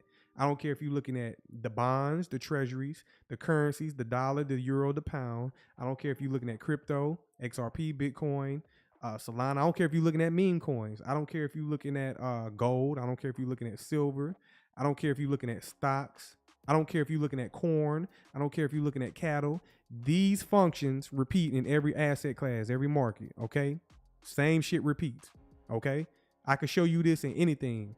I could show you this in any market that's tradable, that this shit repeats. So with that being said, the markets are controlled. They are algorithmic. Y'all are all right in the chat. So if you're brand new, these people that are commenting in the chat, they have been trained pretty much to see this shit repeat because they tune in every time I go live. And a shout out to y'all when y'all can. I don't expect y'all to show up every time, but damn it, for y'all that really show up every time, shout out to y'all, man. I definitely appreciate it. Y'all, that's much love. You know what I'm saying? Like, that's well appreciated. But this is a long-term concept. Here in 22 hours, this candle will close on the 6-month time frame. On the 6-month time frame, it takes 2 of these candles to complete 1 year. Isn't that something? This is the entire history of Bitcoin, and every 2 candles is 1 year cycle. So what does that tell y'all? Every one of these candles take a long time to complete. 6 months. Every candle that prints takes 6 months. So let's go down to the 3-month time frame. On the 3-month time frame, same thing. Every candle takes 3 months, okay? Every candle takes 3 months. The 6 month, every candle takes 6 months. So I'm walking you through a sequence in price. It's a coded sequence that you must follow. You can't just, if you don't understand what the higher time frame is doing, you will get lost in price action if you don't know what you're doing. Because if I take you down to a 1 minute time frame right now, I guarantee half of y'all wouldn't know what direction price will go because you're not understanding the higher time frame institutional order flow. So for the ones that be asking me all the time, what side do I think price is going to go to? I'm doing it based on higher time frame order flow, and I'm using repeating functions like consolidation, expansion, retracement, reversal. The market is either going to be in a buy program or a sell program. The market only can trade in 3 directions: up, down, and sideways. Okay, up, down, sideways. Up, down, sideways. That's all the price action does. It's almost like that game Snake. Y'all remember Snake? It's almost like Snake. It's coded. Everything about these markets are coded. Let me read these comments. Man, as someone who doesn't know charts, that looks like a scary time to buy. Well, Hafi, you over here for a reason, and you damn right. If you was to buy Bitcoin right now, I mean, you're gonna be buying something. That's like buying. Let me see. That's like buying a brand new GMC Hummer during the pandemic and high interest rates. You know what I'm saying? That's like buying a house that's like $40,000-$50,000 above mark asking price of its value. You know what I'm saying? You just overpaying for something. You're overpaying for something right now. Okay. You want to wait for price to come down to offer a discount. So as you can see, as I drop down from a 6 month down to a 3 month, on the 3 month time frame, this candle we're going to close this candle in 22 hours. As soon as this candle closes in 22 hours, we will begin the second half of the year and the third quarter of 2025. Okay. So on this 3 month time frame, the 3 month time frame is the quarterly time frame. Every 3 months, we have a quarterly shift. Okay. Every 3 months, we have a quarterly shift. Also, every 3 months, we enter a new quarter.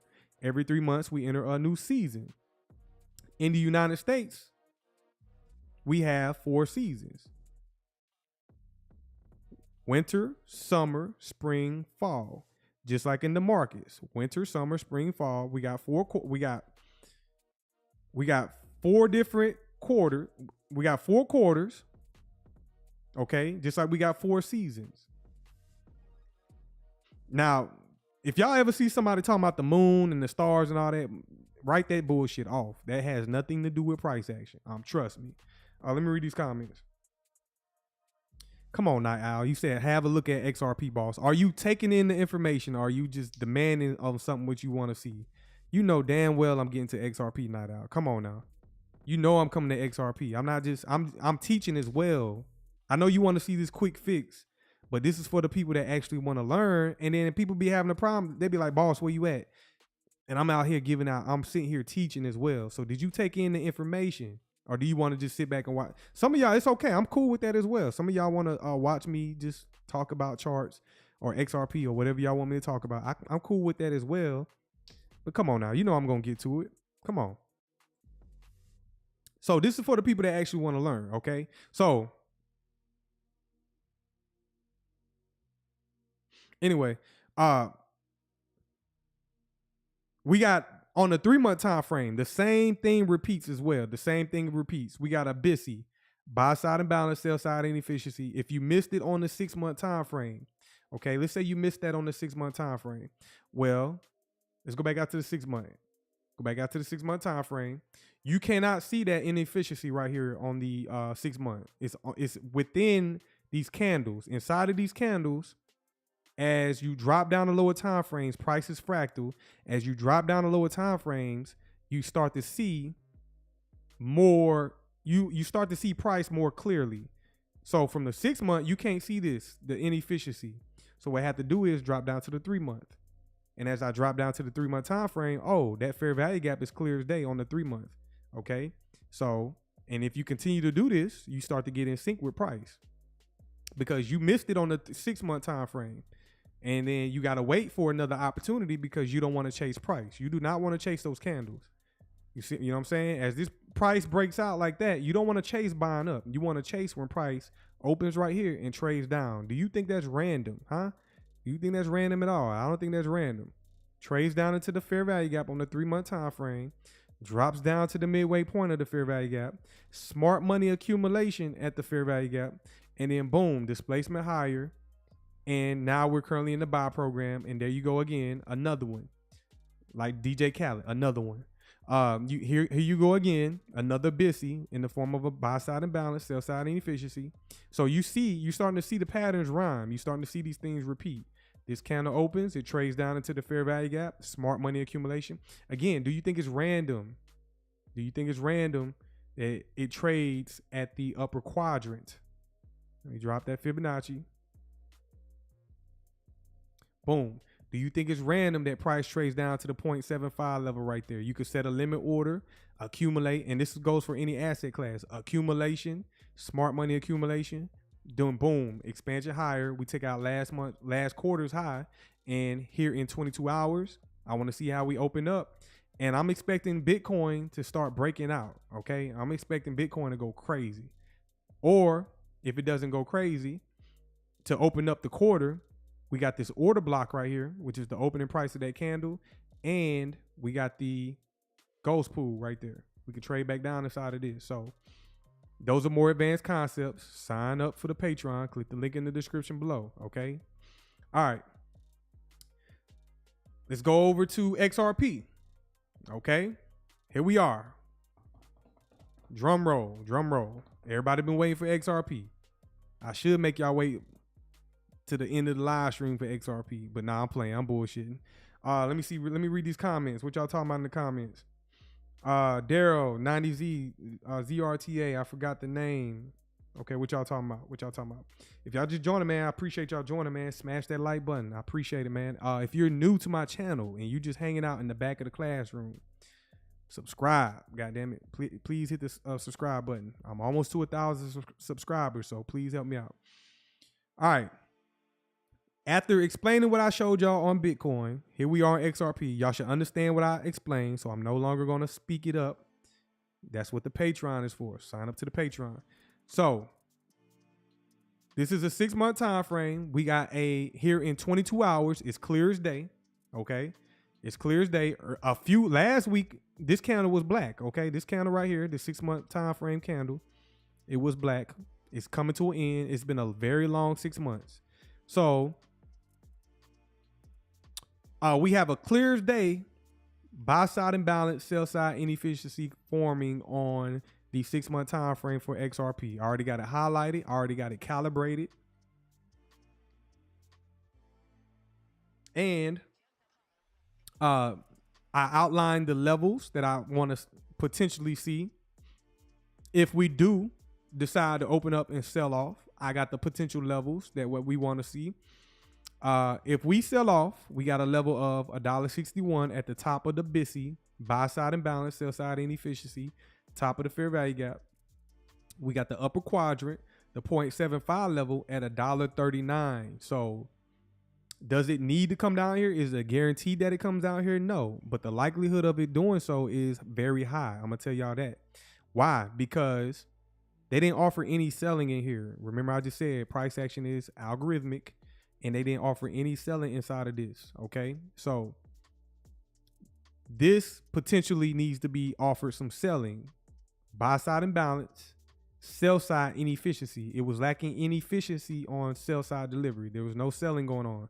So the algorithm could refer back to this to offer a discount.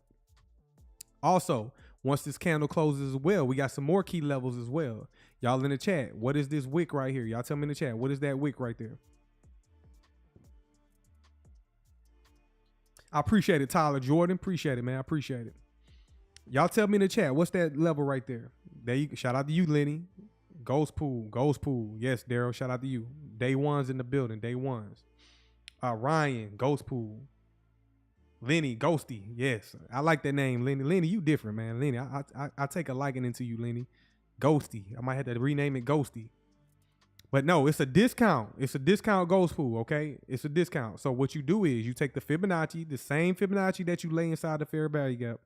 You take it. Whenever you see large wicks, do not ignore large wicks in candlesticks, okay? Those are key levels. For example, this one over here, this wick right here, do you not think we're still working inside of that wick? I haven't talked about this since about January, December. I have not talked about this in a while. But guess what? It's definitely still on my charts. It's definitely still in mine, okay? Do you think we're not still hanging out inside of that right there? Okay, we're still hanging out inside of this wick, this premium wick, okay? We're still hanging out. So by hanging out inside of this at a premium, what's the rule? We buy at discount and we what at premium? We buy at discount and we what at premium? So what could justify price selling off down inside of this fair value gap right here? What could justify price action to sell off down inside of this fair value gap right here? Could it possibly be that we're inside of a hidden level in price, these hidden price levels that we're currently trading inside of? We have clearly rejected that several times. We filled it in and rejected it, and now we're about to close this candle in 22 hours. And if we decide to go any lower, it's because of these levels in here at a premium. We buy a discount, we sell at premiums. So if we was to sell off because we're in a premium, the likelihood in the direction that we're going would be this BTC, which stands for buy side imbalance at a discount. Premium inside of this wick, discount inside of this fair value gap in the form of a BTC. Okay, so just keep that in mind. Also, you got to include more as well. So once this candle closes, you're also going to look at this wick too. You're going to look at that wick too. You're going to do the same thing. Lay your Fibonacci from the closing price up to the high. And yes, it looks crazy, but guess what? There's more price levels that price can react on. So let's just say for whatever reason, sentiment changes. Like I told you earlier, if I get something wrong, just know I'm an analyst. Analysts aren't perfect, okay? We gonna get things wrong, but we can adjust on the fly. So I got some of my rules. If you know how to code or you know about those things, you are programming things to do like if this doesn't happen, then do this. And then if this doesn't happen, do this. That's pretty much how I'm analyzing the market. So I have many different possibilities at once, okay, that can give you an outcome, okay? So above price is a premium. Below price is a discount. These are specific levels that we can trade up into and react off of, okay? If we just open up and start moving higher, these are levels I'm going to be watching for. If we open up and start going lower, we already got these levels below the market. Also, look at this one as well. The discount ghost pool right there, okay? Got that one as well. So it looks crazy until you start applying the information, okay? It looks crazy on the charts until you start applying the information. But right now, I feel like the possibility for us to come down and offer a discount is very high. I'm leaning towards the side of bearishness.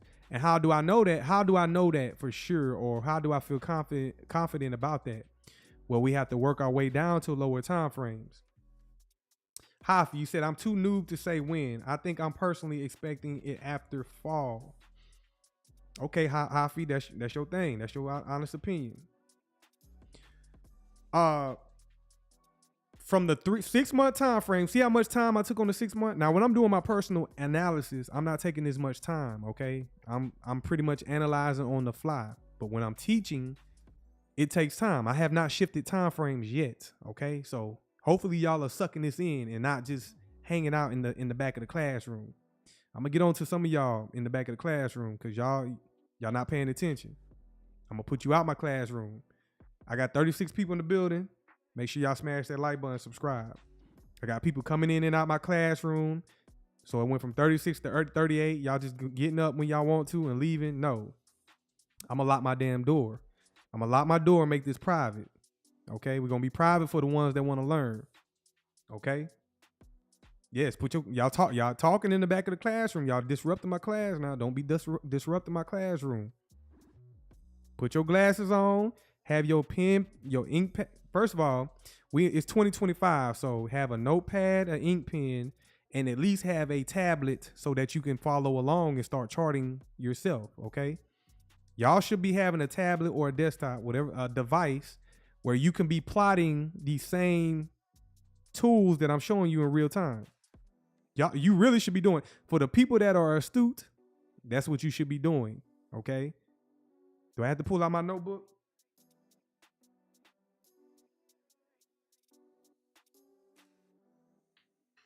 I got to pull out my notebook. Let me pull out my notebook right quick. Y'all see this? This is the Bible. This is the trading Bible, okay? This is my Bible. All handwritten notes.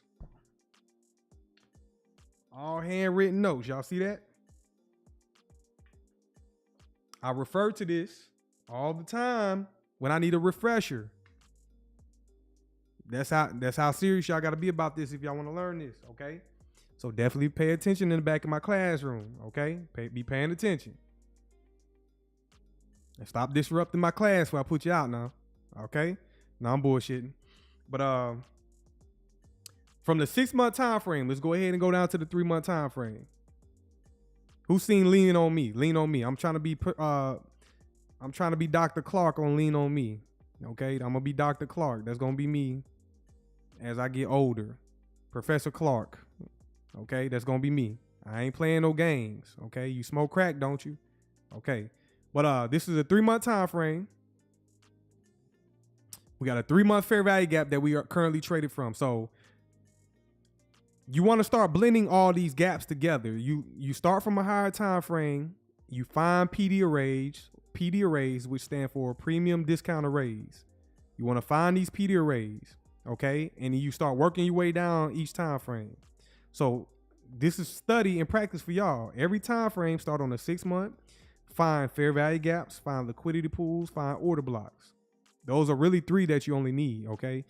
Find those things. You could just start off with a fair value gap. Find a fair value gap on the 6-month time frame. Go down to the 3-month.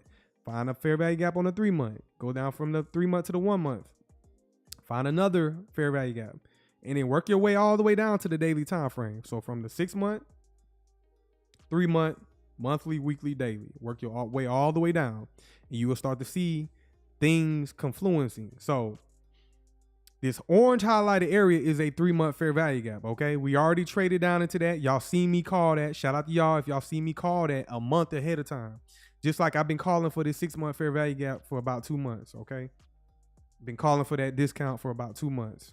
It's not random, it's algorithmic. It's not random, it's algorithmic, okay?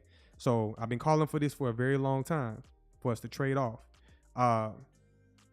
I need to get a closer look at price. Also, we inside of this ghost pool right here. Don't ignore it. So the entire second quarter has been just a shit show, okay? We traded down, opened up the quarter, we sold off. They offered y'all the opportunity to accumulate. Back in April, we dropped down to $1.61, okay? So that was an opportunity for y'all to purchase. And then since then, we traded up and we pretty much been consolidating for about 2.5 months. It's been very brutal. So from the 3-month, let's go down to the monthly time frame. As you can see on the monthly time frame, each one of these candles take 30 days to complete. Each one of these candles take 30 days to complete. There's 30 days in a month, right? So again, still a long-term chart. Like 30 days is not a fly in the park. You know what I'm saying? Like months be a drag sometimes. It's shorter than a 3-month and a quarterly in a 6-month time frame, which is a half a year. But the monthly, every 30 days. And you can see, if you look at the bodies of the candles, sideways consolidation for the past 1, 2, 3, 4 months. This candle right here. Okay, let's walk back right quick. Let's go back to November 2024. That was a great 4th quarter. Man, that was a beautiful 4th quarter. Because guess what? We had finally left this multi-year consolidation. Y'all see that? Multi-year consolidation. It goes all the way back pretty much to about 2020. We had a little pop-up in 2021, but from 2021 all the way to 2024, damn near 2025, price has been sideways consolidation, just like that, consolidating. That was a time for y'all to accumulate. If I go back out to the 3-month time frame, let's go back out to the 3-month time frame, and I'll show you another inefficiency. For example, y'all see this BTC right here? Let me zoom in a little bit. Y'all see this BTC?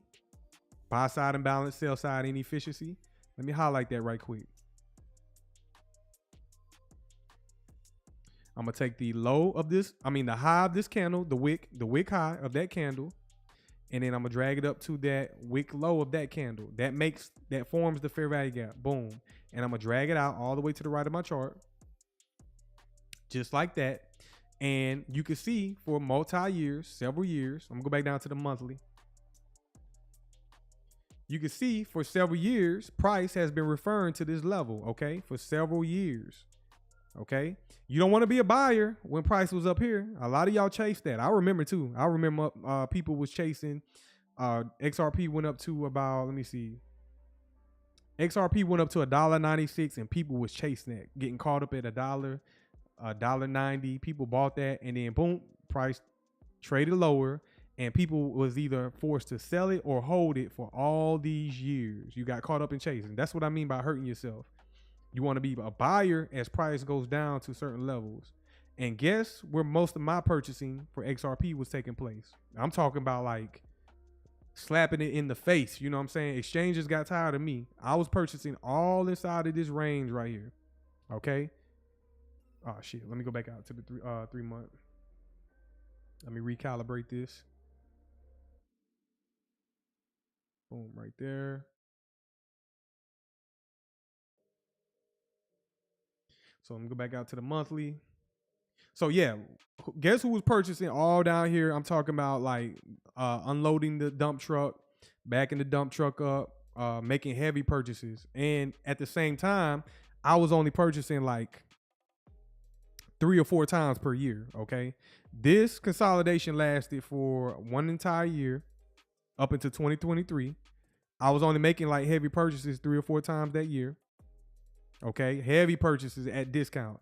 This is when XRP was like at 30 cents, at low of 29 cents. I remember getting some at 29 cents. I'm talking about a lot.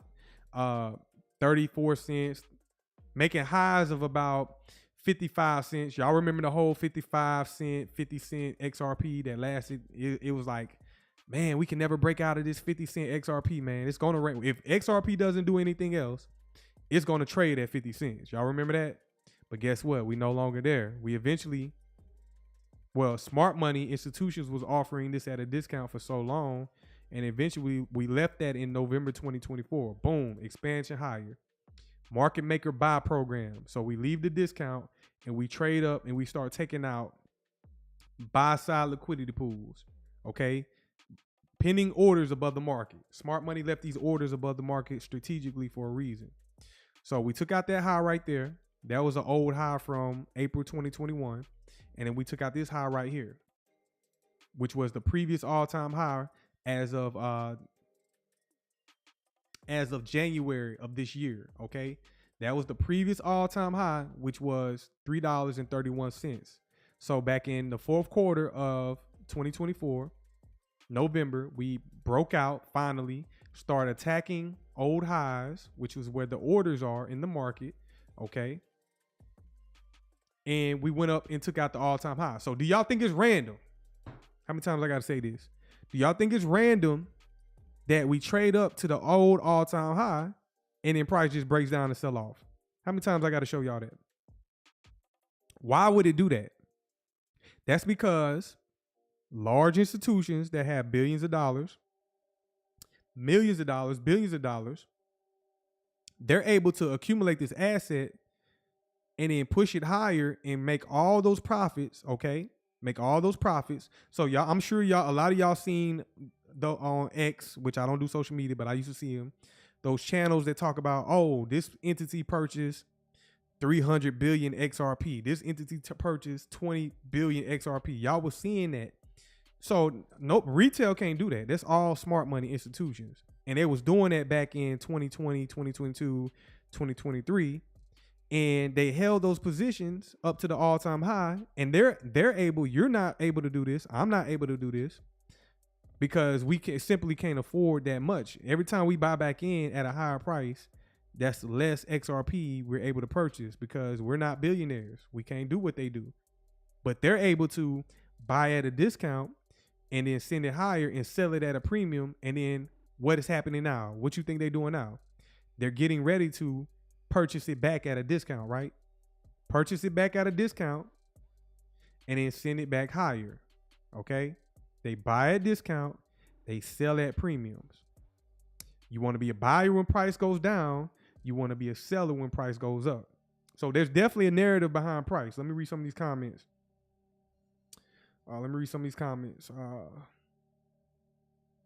Hafi, you said, not sure if we doing XLM, but I'm waiting to buy. See, Hafi, you think you Hafi, you not slick, Hafi.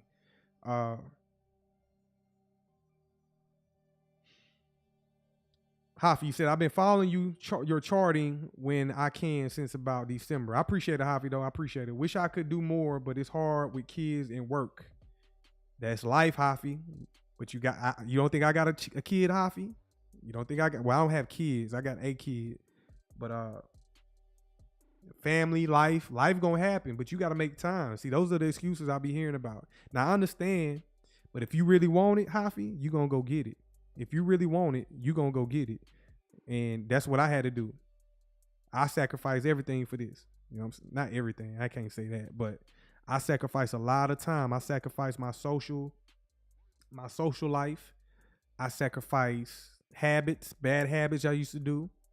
You know what I'm saying? Like, I sacrificed a lot. I became more, this right here made me become more disciplined. This made me become more of a critical thinker. I sacrificed a lot. Doom and gloom. Uh-oh. Doom and gloom. Before I read that comment, that name though, can you please do VeChain chart? New guy here, great information. B Rush, appreciate it, Doom and Gloom. B Rush, you said, what's the lowest you see XRP going with this dip? Okay, I do it in stages, B Rush. I do it in stages because I have to do it that way because price is algorithmic. I got to work with what information it gives me at the time, okay? So as I zoom back out to the 6 month. What do I mean by stages? I need to see this candle close in 22 hours. I have been tapped out since this entire month.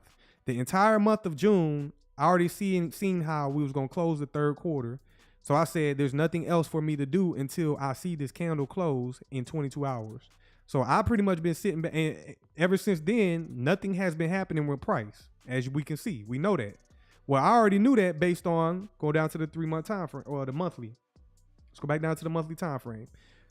So once we entered the second quarter back in April, I was excited. I said, okay, maybe in April we can take off. So in April, I was calling for price to drop down to discount. That's what we did.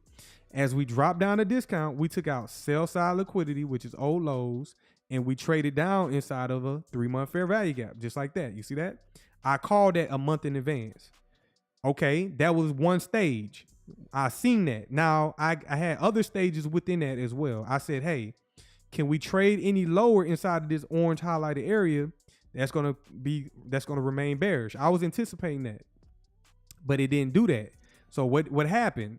Okay, we didn't trade down there at a long extended period of time. They dropped it down there real quick, and then they started pushing it higher. I said, okay, maybe we could start seeing higher prices for XRP since they're pushing it higher. But nope, they didn't. They consolidated and manipulated price, and they closed this candle right here. And okay, that was in April. I said, okay, maybe March we could see a continuation to go higher. And guess what? In March, we opened this candle and we did go higher. Okay, we started going higher. In March, we created a high of 265. Okay, but guess what? I'm using certain tools. Look at this wick. Remember I said, don't ignore the wicks. See that wick right there? You better believe I did not ignore that wick. So from the opening price up to the high, I dropped that Fibonacci, and what I'm doing is I'm measuring inside of this wick. I want to see the ranges inside of the wick. Most people don't know about that. So guess what? We opened this candle and we did go higher in March. Excuse me, May, not March, May. We went higher in May. and we went up to the midway point, which was a key level inside of that wick, and we rejected it. We rejected it. So that was the indication like, damn, okay, this is not the breakout. We are not going higher. Now, once we rejected that, I said, do we go lower? And no, we didn't go lower. We just consolidated the close May. And then after May closed, I said, I'm done with June. I don't care about what's going to happen in June. This is June's candle right here. I don't care what's going to happen in June, because I seen how we opened up in April. We traded in May, and I said, June is going to probably be pretty much the same. And as you can see, we just consolidated. We went down lower, took out some liquidity. Also, look at this wick. You see that wick right there? You better believe I'm measuring that from the opening price down to the low. Just like that. This wick right here, we open up, we trade down to the 0.75 level. It's not random. I know this might be above a lot of people's head, but it's not random. But we trade down to that level and we reject it and we go back up higher. And after that, I say, okay, I'm done with it. I just want to see how we close the second quarter. And I need to see the next step. That's why I said I do it in steps. The next step I need to see is I zoom out. That's when in doubt, zoom out. We're consolidating. And anytime we're consolidating, they're just taking out liquidity on both sides of the market. They're just taking out buy side liquidity. They're taking out sell side liquidity because retail are chasing that. So what they're doing is they're trapping retail because retail is antsy. Retail is taking out leverage trades and shit like that. And they just antsy right now. So y'all not understanding that, you need to zoom out and understand the quarterly and the what point of the year are we in. So that's what I've been doing. So what I'm waiting for is for us to close this candle in 22 hours. And once this candle closes, that will give me more information on the direction of price. Okay. So once this candle closes, I'm already forecasting B-Rush that I'm bearish. And I want to see us trade down to the 6-month fair value gap. Where do you say the first stage I want to see us trade down to is the $1.61, which is the top of the highlighted area. Let me remove the 3-month. $1.61. If we sell off, I want to see us trade down to the $1.61 level right there. Okay. But also I cannot ignore this wick right here because we can definitely trade into one of these wicks and then take off. I've seen it hundreds of times. Okay. I'm gonna highlight this wick right there. Don't ignore anytime you see a large wick in price, do not ignore it. So this candle is most likely going to close bullish in 22 hours. And then the following candle will open up. And when that candle opens up here on, let me see right quick. When that candle opens up on Tuesday, we're going to get we're going to get the monthly close on Monday. And then we're going to open up the new quarter on Tuesday, July 1st. Okay, let me come back. As soon as that candle opens, I'm going to be paying attention to these levels at discount. Okay, I'm going to be paying attention to these levels. These are the initial phases I want to see. Does it trade down to this level of the wick? And then if we get real bearish, do we trade down to the 0.75 level? And if we continue to go lower to the midway point, and let's just say we trade through the midway point of that 0.5 level of this wick on the 6-month time frame, let's say we trade through that, we are definitely coming down to this top of this fair value gap right here. Okay, so if you want to get these price levels, 207, the 0.75 of the wick, 196, which we just came from there. We just was literally there like a few days ago. $1.84 midway point, $1.73, and then the bottom of the wick, which is the same price of the top of the fair value gap, $1.61. That's going to be in my initial phase. And let's just say price for whatever reason is super heavy. Then we got levels that we can see as well. $1.39, which is the 0.75 level, the upper quadrant of the BTC, buy side imbalance, sell side inefficiency. I know I'm speaking a language to y'all, man. I'm speaking a different language. It might be going over your head, but you will get it over time. The 0.5 level, $1.17. Okay. So hopefully this is making sense to y'all. Okay. I'm bearish right now. Matter of fact, let's get a little closer to price. Let's go down to the monthly. As you can see on the monthly, we're consolidating. Let's go down to the weekly. On the weekly time frame, Remember I told y'all a minute ago, start with the 6 month, 3 month, monthly, weekly, daily, and find inefficiencies in price. So on the weekly time frame, y'all tell me in the chat, what is this right here? And I remember this form back in November 2024. Okay, I remember when this formed, but y'all in the chat, what is this right here on the weekly time frame? I'm gonna highlight it. Y'all just tell me what it is.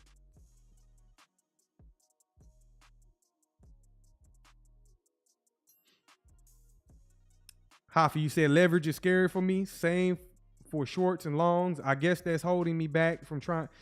It's nothing to be scared of, Hafi, because you know why? In 2025, you're able to actually go trade and demo trade without real money. You can actually go practice and get some experience without real money.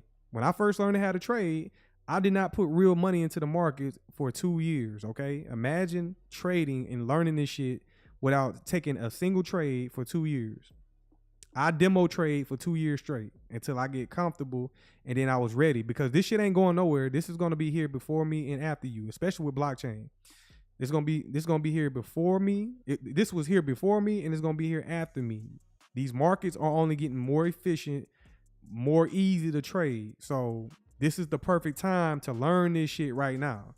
Why are you hesitating? Because you know why? You know why the reason is to learn this right now is because most jobs, if you don't know, are going to be automated. They're going to be replaced. Most people are going to be replaced and dispersed from their job, the workforce.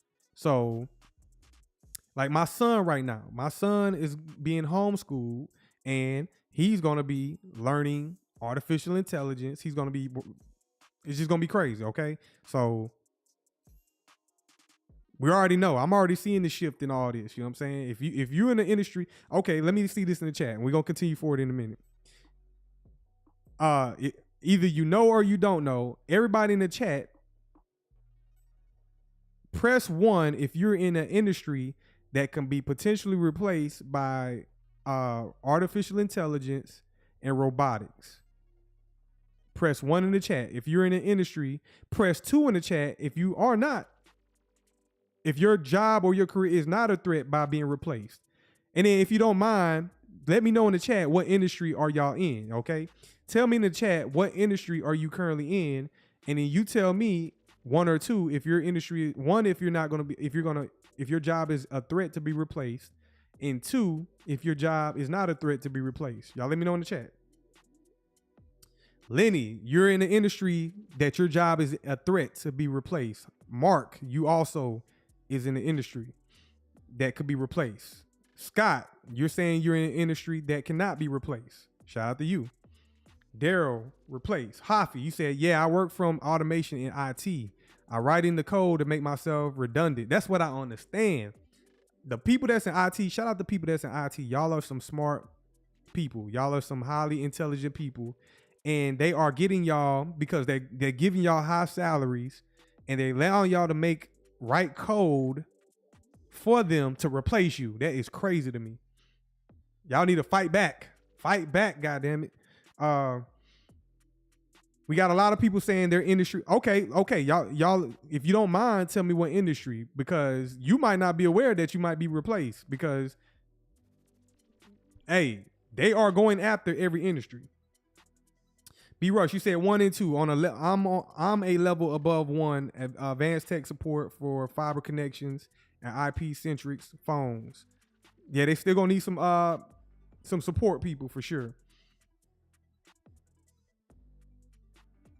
Chiropractor. Okay, hey, I don't know. Like, hey man, look. Right now, no, I agree. Chiropractors are not a threat to be replaced, but I'm not. They building shit every day that's surprising me. Okay, I'm seeing shit every day that's like, damn, they really trying to replace this. You know what I'm saying? I'm seeing shit every day. I seen a robotic janitor, so they're replacing. They're trying to replace janitors. Okay, so I would not be surprised if they come from for the health and wellness industry as well. Okay, I would not be surprised. Jay Manson, yeah, you're a barber, so okay, they might not can replace you.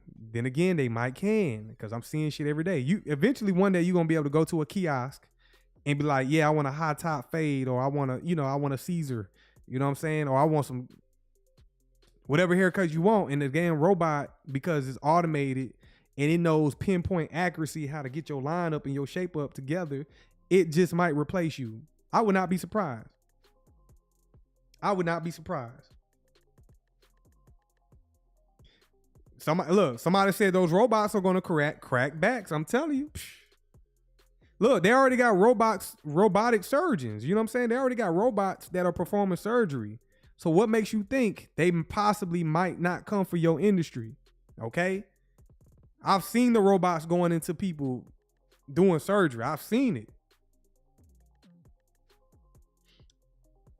Jay Manson, you said now black hair? I don't know, man. Black people already going off the edge with the spray paint, you know what I'm saying? The enhancements and all that, you know what I'm saying? They're already getting the enhancements. People wearing wigs. I'm seeing grown men get the spray on beards and shit. So they just might, you know what I'm saying? People into BBLs and human implants and shit like that.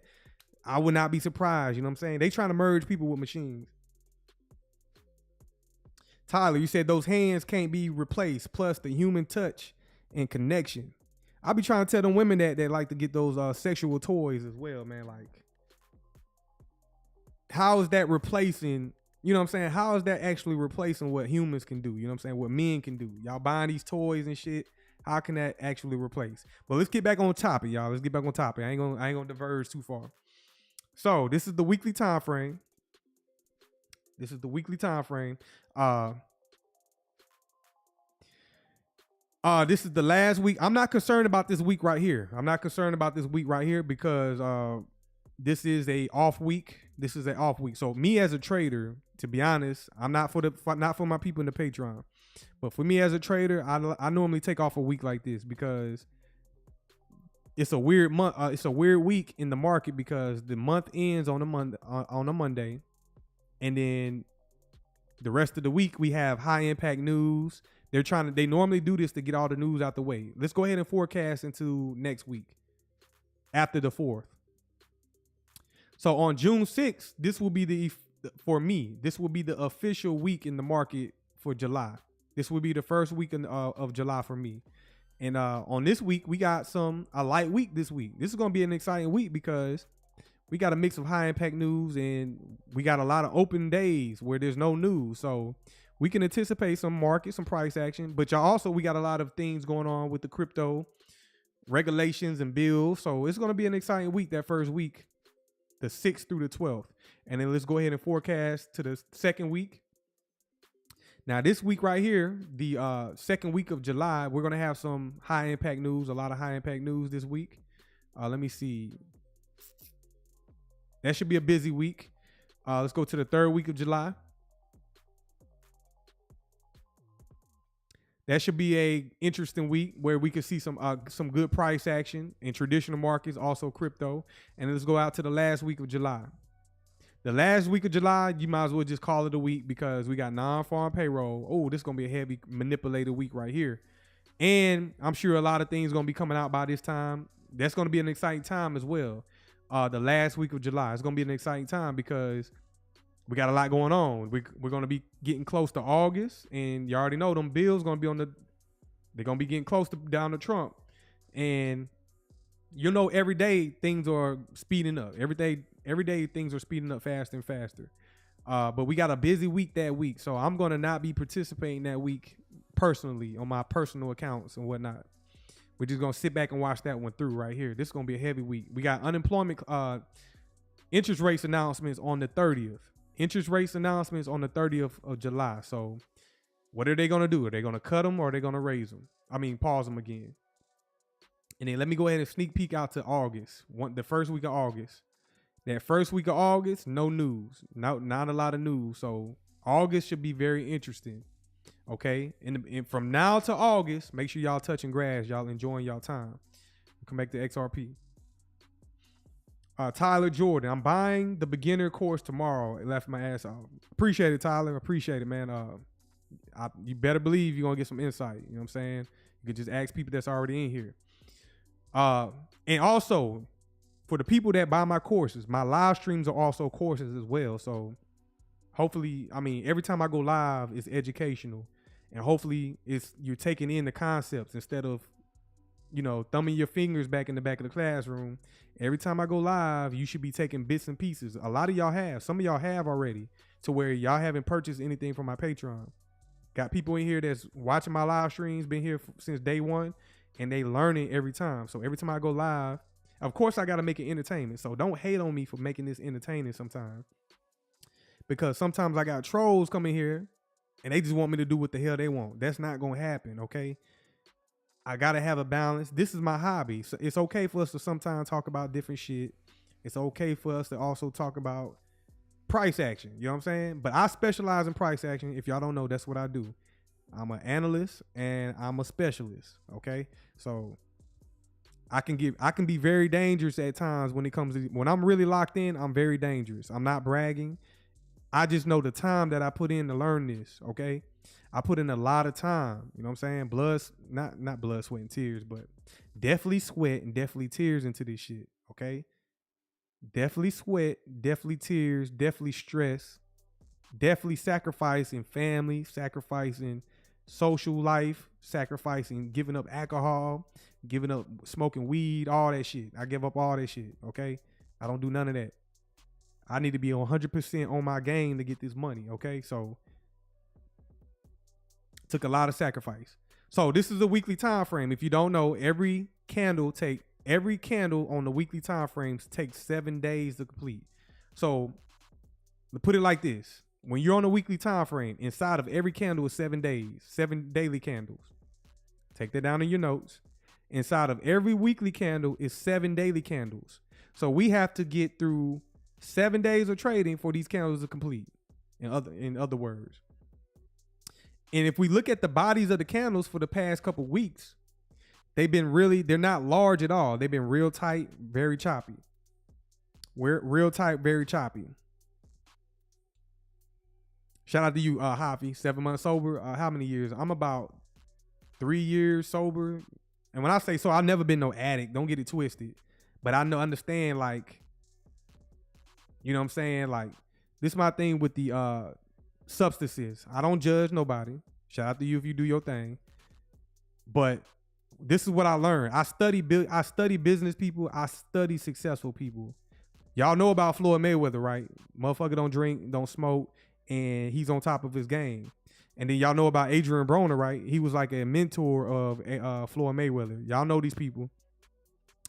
Adrian Broner wanted to be like Floyd Mayweather, but he had all these vices and it showed. You know what I'm saying? He could not overcome his vices.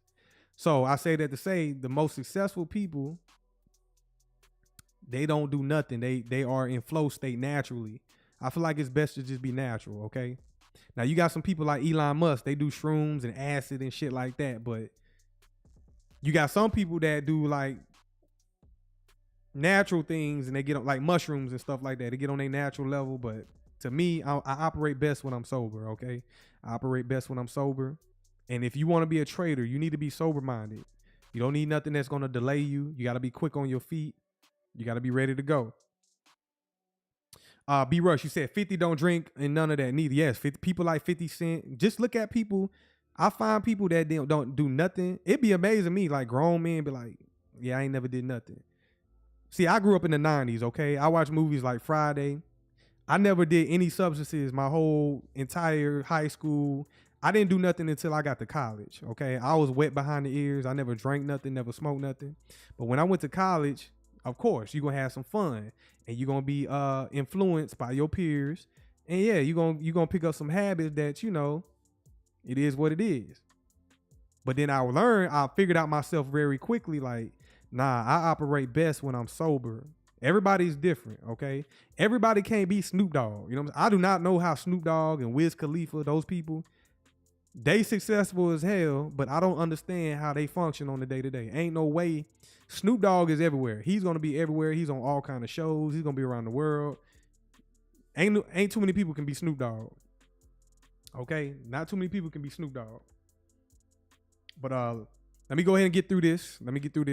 Weekly time frame.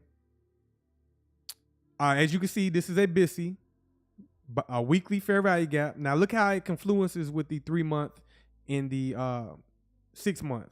For example, let me bring up the 3 month like that. So We currently traded down into a 6-month fair value gap. This one right here is an inversion. This fair value gap turned inversion right there. So I'm drawing that out. So right now, we need a weekly bias, which means a weekly direction. I teach y'all that all the time on the live stream. We want to identify where the liquidity is. So let me just take a trend line. I'm going to draw it right here at the top of this wick, above that high, buy side liquidity. Okay. And I'm gonna take another one. We're gonna drop it to the last week's low right there, sell side liquidity. And I'm gonna do one more. And just in case we get really crazy this week, I'm gonna take another one. I'm gonna drag it up right here. We got equal highs right there. So we got 2 buy side liquidity pools right there. So when I drop down the lower time frame, let's go down to the daily. As you can see, above old highs, buy side liquidity. Look at this high right. Look at these equal highs right there. Whenever you see equal highs, that's a strong indication that price is going to want to reach for that. That's them stacking up orders in the market. Let's say we break out, sweep those highs, and then look over here to the left. This down close candle right there. Y'all tell me what this is right here in the chat. What is that right there? This point right there, that wick low, that wick high. What is that in the chat? This is a daily time frame.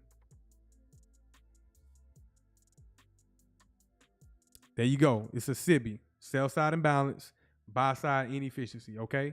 So, do we get there this week? No, but I'm already forecasting levels above the market, okay? Remember, the higher time frame has more superiority, more influence over price. So, if you're on the daily time frame, okay, I'm on the daily right now. The weekly has more influence over the daily because it's the higher time frame. But if I'm on the daily time frame like I am right now, and I go to, like, let's say the 4-hour, okay, the 4-hour time frame, see the green highlighted SIBI that I just highlighted. The daily has more influence over the 4-hour. The weekly has more influence over the 4-hour. So price is fractal, okay? It's in a fractal state. We trade down a discount, and you can see the displacement higher from a discount. And now we're currently consolidating. Nothing going on right now. And we already know ahead of time where price could potentially go, okay? We already know that ahead of time because we use certain tools to help us identify what's above us and what's below us. Above us, what do I mean by that? Wherever current price is right now, it's 220. Anything above 220, certain PD arrays, which stand for premium discount arrays. If anything above 220 is a premium. Anything below 220 is a discount, okay? So we already got highlighted levels above price that's considered a premium. And then we got levels below price, which is considered a discount, okay? We got these old lows in here as well. So let's go down to the hourly. We're getting closer to price. So we drop below the daily time frame. You already know we're no longer looking at price from a long-term perspective. We are now intra-week and intraday. So I need to go ahead and set up my charts for the week. If you want more insights on what I'm doing, sign up to the Patreon. Sign up to the Patreon. That's where all this, and I've done this many times. If you don't want to sign up to the Patreon, go back and watch old live streams. But you should already know what I'm doing right here. You should already know what I'm doing. Setting up my chart for the upcoming week. See how I outline those levels on the higher time frame? All I need to do now is just calibrate them on the hourly. All I need to do is calibrate them on the hourly. Y'all should know what that high is right there. Okay, we just began the week. Everything to the left of this vertical trend line, y'all should know what that high is right there. And I'm going to take this low right here, and I'm going to calibrate it at this swing low. Everything to the left of this vertical trend line. Last week's price action. Y'all should know what that low is right there. Okay, I'm going to highlight that red. So, boom, just like that. And then those equal highs that I showed y'all on the daily time frame right there. Y'all think that's random that I can just go from the daily down to that 1 hour? No, it's not random. We got this week high and then this week high. I'm including this high with this high. So there's equal highs, and in that green highlighted area is a BTC, buy side imbalance, sell side inefficiency. Now, I'm gonna drop down to a 15-minute time frame just for time's sake right now, and I'm going to highlight Sunday's price action. Let me see right quick. Sunday's price action. If you don't know, if you're new to TradingView, you're new to trading, you need to adjust your time to New York Eastern Standard Time. So you need to be on New York Eastern Standard Time. That is the time frame the algorithm operates. So I'm going to take this vertical trend line. I'm going to drop it at Monday, 12 o'clock midnight. Monday, 12 a.m., just like that. Boom. Okay. And then I want to look at previous days' highs and lows. So let me go ahead and set this up as well. I'm going to go ahead and draw out Tuesday as well. So this inside of these two vertical trend lines right here, in between these two vertical trend lines, that is Sunday's price action. And then once we cross over at Monday, 12 o'clock a.m., that's going to start the trading day for Monday. And then you do the same thing all the way out to Tuesday, from Monday all the way to 12 o'clock Tuesday. 12 o'clock a.m. Tuesday, just like that. Next, so what did we do so far on Sunday? So this in between these two vertical trend lines, this was Saturday's price action. Let's refer to some things. Let's get the high from Saturday right there. Y'all should know what that is. Buy side liquidity. Read some of these comments. What price do you see XRP in the next 3 to 5 years? Wherever, it doesn't matter to me, wherever institutions want, I know people want to hear a specific price point. The whole purpose of what you should be worried about is buying something at a discount. So if you purchase something at a discount and from a discount price goes to a premium, that's all that matters. They can send, when I say they, I'm talking about the market makers. I'm talking about the institutions. I'm talking about central banks. They are in control. Retail is not in control. So by understanding how they're where they are purchasing and how markets are flowing, that gives me an advantage to understand, okay, when to ride their coattails, when to get in sync with them. Okay, that's what I do. I don't care. They can reprice any asset to wherever they want to. Like gold right now. Gold is breaking out, going to insane price levels. Palantir, Netflix. Netflix is at $1,300. So you cannot, all you can work with is old data in price. And that gives me the advantage because I understand what they're doing with price. I understand what their orders are. And whenever price is at a discounted opportunity, I can purchase and we can ride their coattails. Your job, all of y'all in this live stream, your job is to ride the coattails of the institutions. You can't do nothing else. You can't move the markets around. You can't determine what they're going to set the price at. All you can do is find the opportunity, get in sync with the opportunity, and let them do the heavy lifting, okay? Y'all ever see a whale when the whale is in the ocean and then the little fishes, like the little fishes are just riding the wave with the whale, you know what I'm saying? The energy and the power and the force of the whale is pulling along the smaller fish, okay? That's the whole concept of this. That's what you should be doing. It doesn't matter where they send it. I don't care.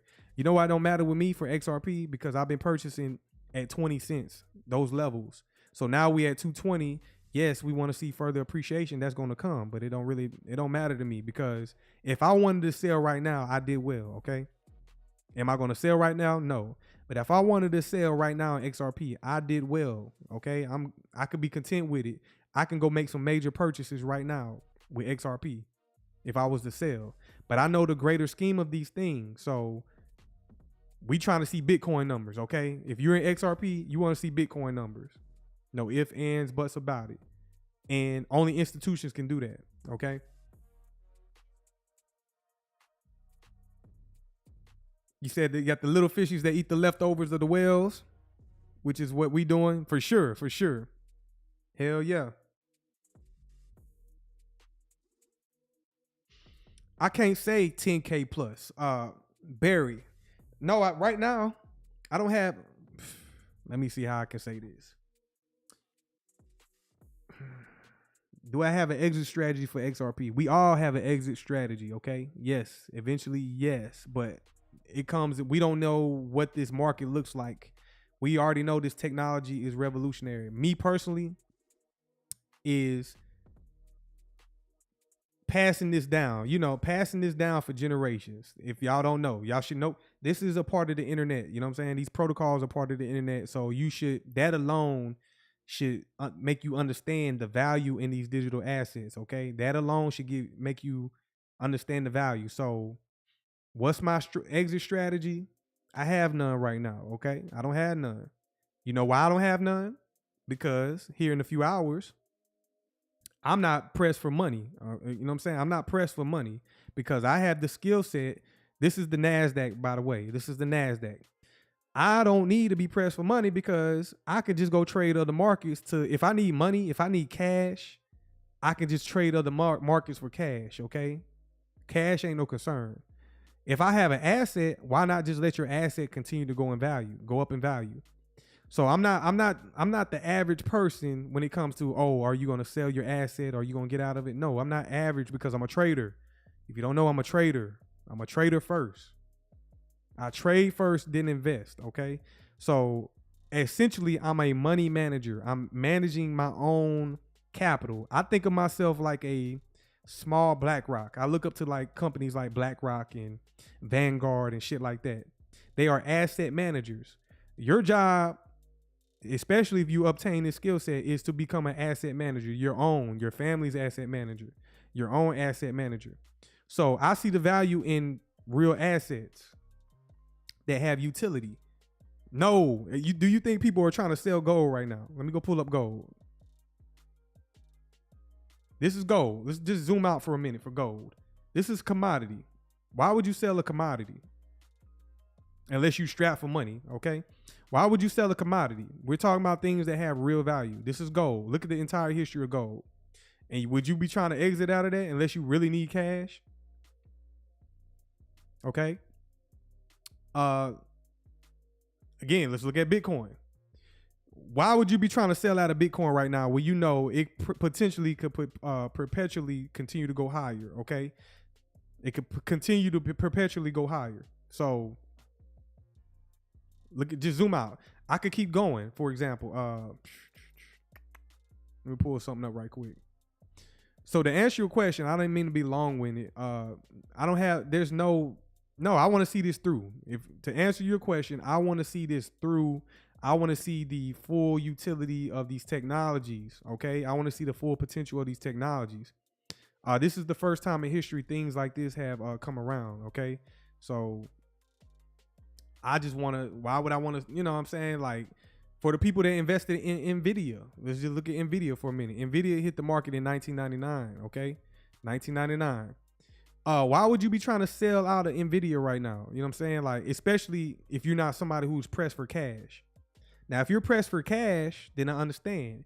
And if you're just joining the live stream, I also talked about we're about to soon be able to utilize our digital assets for real estate. So you essentially will be taking an asset and purchasing another asset.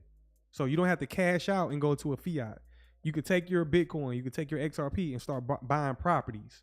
So what's the point in selling if we're able to purchase land, properties, vehicles, real estate? What's the point in selling out or getting interest loans, getting paid out interest payments from banks and institutions? What's the point in selling when those opportunities are right there in the horizon waiting for us? Huh? What's the point in it?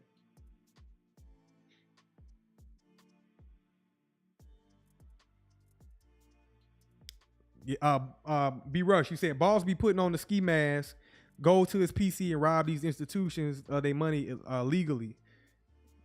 I'm trying to keep it on the low. I don't want to, you know what I'm saying? I don't want to keep it. I got to keep that on the low, B Rush. I'm also trying to learn how to hack. I'm trying to learn some IT and cybersecurity information as well. So I'm trying to do it ethically though. Ethically. But that's what I'm teaching, to be honest. Barry Turner, I see the value in XRP. I believe it's now Netflix new internet of value, greatest opportunity of my life. That's what I'm saying. Like, once you understand that, what you mean, all it took was the term all the money. Now it might not hit you right away, but when somebody is like all the money, like what you mean by all the money? And then you start doing your own research and it's like, damn, if y'all went out shopping today, first of all, every day. So I do this all the time. If you go out to a public environment, go to a mall, go to Walmart, go to a concert, how many people are swiping transactions out in public every day?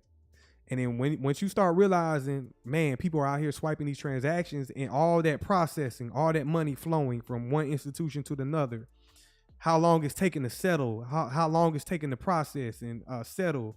They're crediting your account, but it ain't settled yet. So all these billions of transactions in your little area every day is mind blowing. And you talking about I can own a piece of the technology that is actually functioning, will revolutionize and speed that up and also do more. That is the greatest opportunity of a lifetime. You know what I'm saying? That is one of the greatest opportunities of a lifetime. All the money. Legendary. You're going to be able to borrow against your crypto. Yes. Legendary. Yes. So that's why you have to ask yourself. That's why I say there's no strategy for me exiting, because I want to see it all the way through. I want to see what the market structure bill says. I want to see how they are going to regulate. As soon as that market structure bill comes out, we will be able to have rules of the road. Okay. We're going to have rules of the road, and we're going to be able to identify what's what. They're going to tell us, hey, yes, you can use your crypto digital assets for a mortgage, which they're already doing that. We're going to have further information and know-how on what to do and how to move.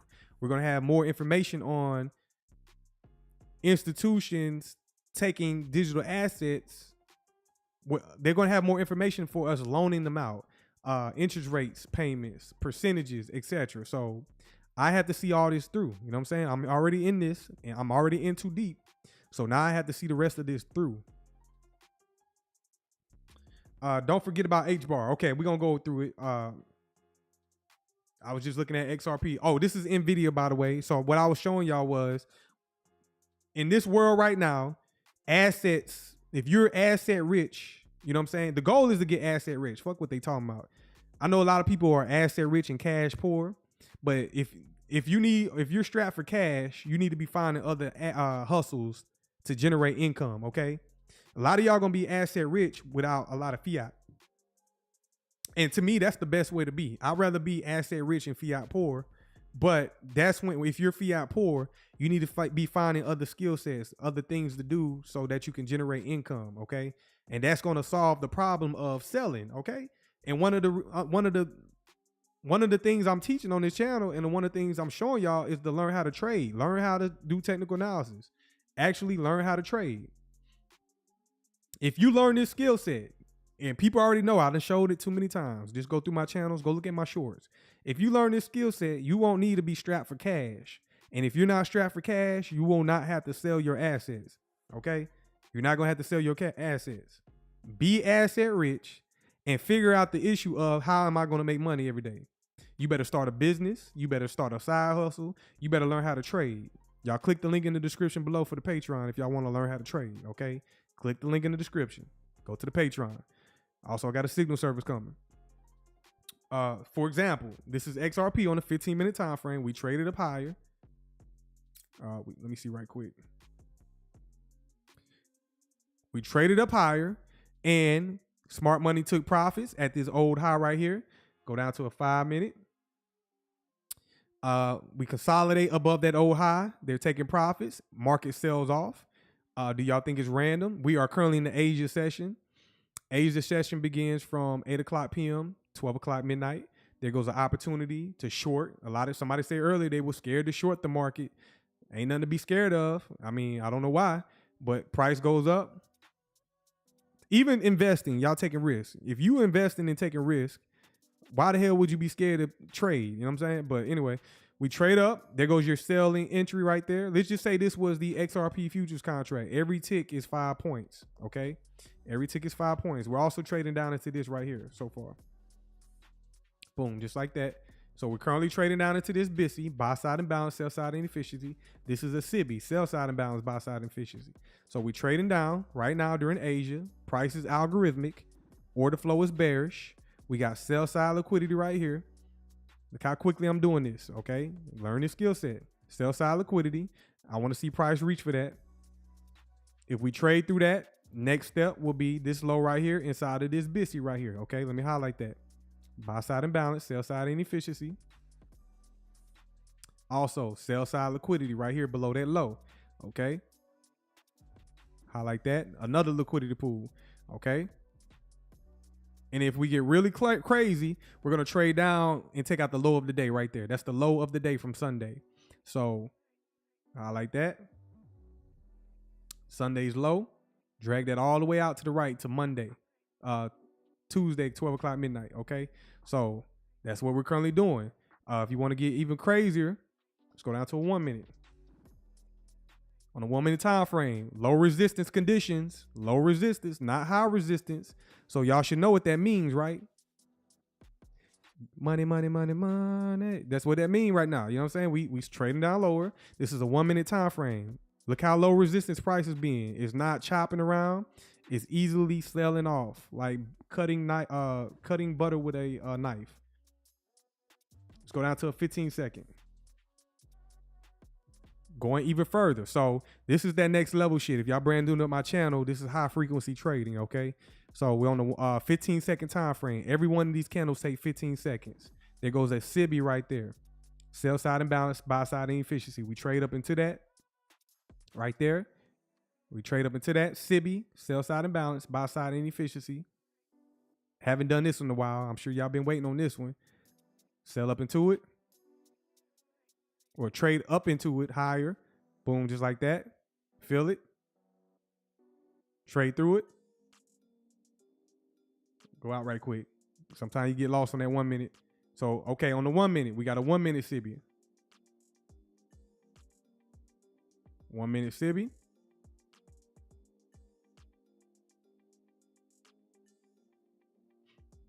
You see price trade into it. I want to see it rejected. If this is going to really sell off, I want to see it reject that. Boom, just like that. Think that's random. Trade up into it, just like that. See how it's respecting that gap? It might trade through it. Let's see. Might have to zoom out to the 5 minute. We got another one too as well.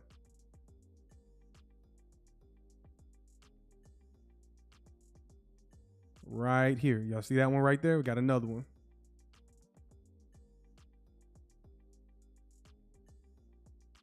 Ignore the 15 second. That's too low of a time frame. That's one of my bad habits where I will go too low, and you got to understand what that higher time frame is doing as well. Let me zoom out right quick. Let's go out to the 1 hour. On the 1 hour time frame. Okay, on the 1 hour time frame, we inside of this BTC. Back down to the 5 minute.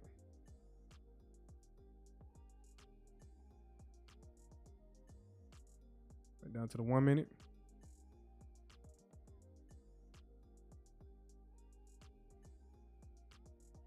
Just like that. That's exactly what I want to see. You see how we trade up into that? Do y'all think that's random right there? Okay. Do y'all think that's random right there? If I highlight this area right there, do y'all think that's random or is that algorithmic? Y'all tell me in the chat.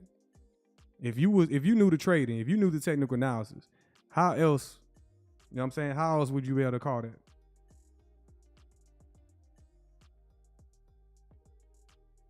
Trade up to that SIBI. Now I want to see it roll over, okay? I'm gonna come back to this in a minute. 1 second. Let's go ahead and get through HBAR. I got my signals. So if y'all are brand new, I got some signals for y'all. Free signals to crypto community. I'm gonna come back to XRP. I'm about to head up out of here, but I'm gonna give y'all some signals. But for right now, all weekend, I've been purchasing HBAR. HBAR is at a prime opportunity, 15 cents. But I've been getting it at 12 cents, 13 cents. But it's still at a prime opportunity to scoop some up if y'all are interested in HBAR. If you go out to the 3 month time frame, there goes a BTC, buy side imbalance, sell side inefficiency. That's them offering it for a discount, okay? Great opportunity right now. Also, XDC currently at 5 pennies, doing the same exact thing as HBAR. Trading down into this 3 month fair value gap. Here in 21 hours, this candle will close, and then we'll open up the new the third quarter of the year, and it's currently at a discount right now, 5 pennies. HBAR. Let's look at DAG. DAG, you have to zoom out to the 6 month time frame on DAG. So let me show y'all on DAG right quick. This is a 6 month time frame. I'm very interested in DAG because they're working directly with the Department of Defense and the Air Force. Okay, so that's a big deal. That is highly interesting. So this is a 6 month fair value gap right there that I'm highlighting. And it's currently ranging inside of this fair value gap. So if y'all are interested, I mean, me personally, shit, three pennies. 3 pennies now. DAG was a high of, DAG went to 45 cents, and right now it's at 3 pennies. So, I mean, y'all be the judge. Y'all tell me if that's a good opportunity. Off of a high of 45 cents down to 3 pennies, DAG is primed to go. So that's another one. So I gave y'all 3 right there. That's 3 assets that I'm currently interested in myself because of the price. And they are part of the new system. Everything that's going on with digital assets and blockchain, they are a part of that. So before I head up out of here, if y'all are interested, y'all come over here and sign up to my Patreon. I got lessons, I got community, I got signal service. So if y'all are interested in any of these services or lessons, if you want to learn the basics to technical analysis on how I do it, y'all come sign up. Okay, the link is in the description below. But I'm gonna head up out of here, man. I'm gonna leave this XRP chart running shortly. I'm not gonna leave it up all night, but I'm gonna keep it running for y'all in the chat. Let's see what XRP does. But in the meantime, for the next time, I'm gonna holler at y'all. Peace out.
with me.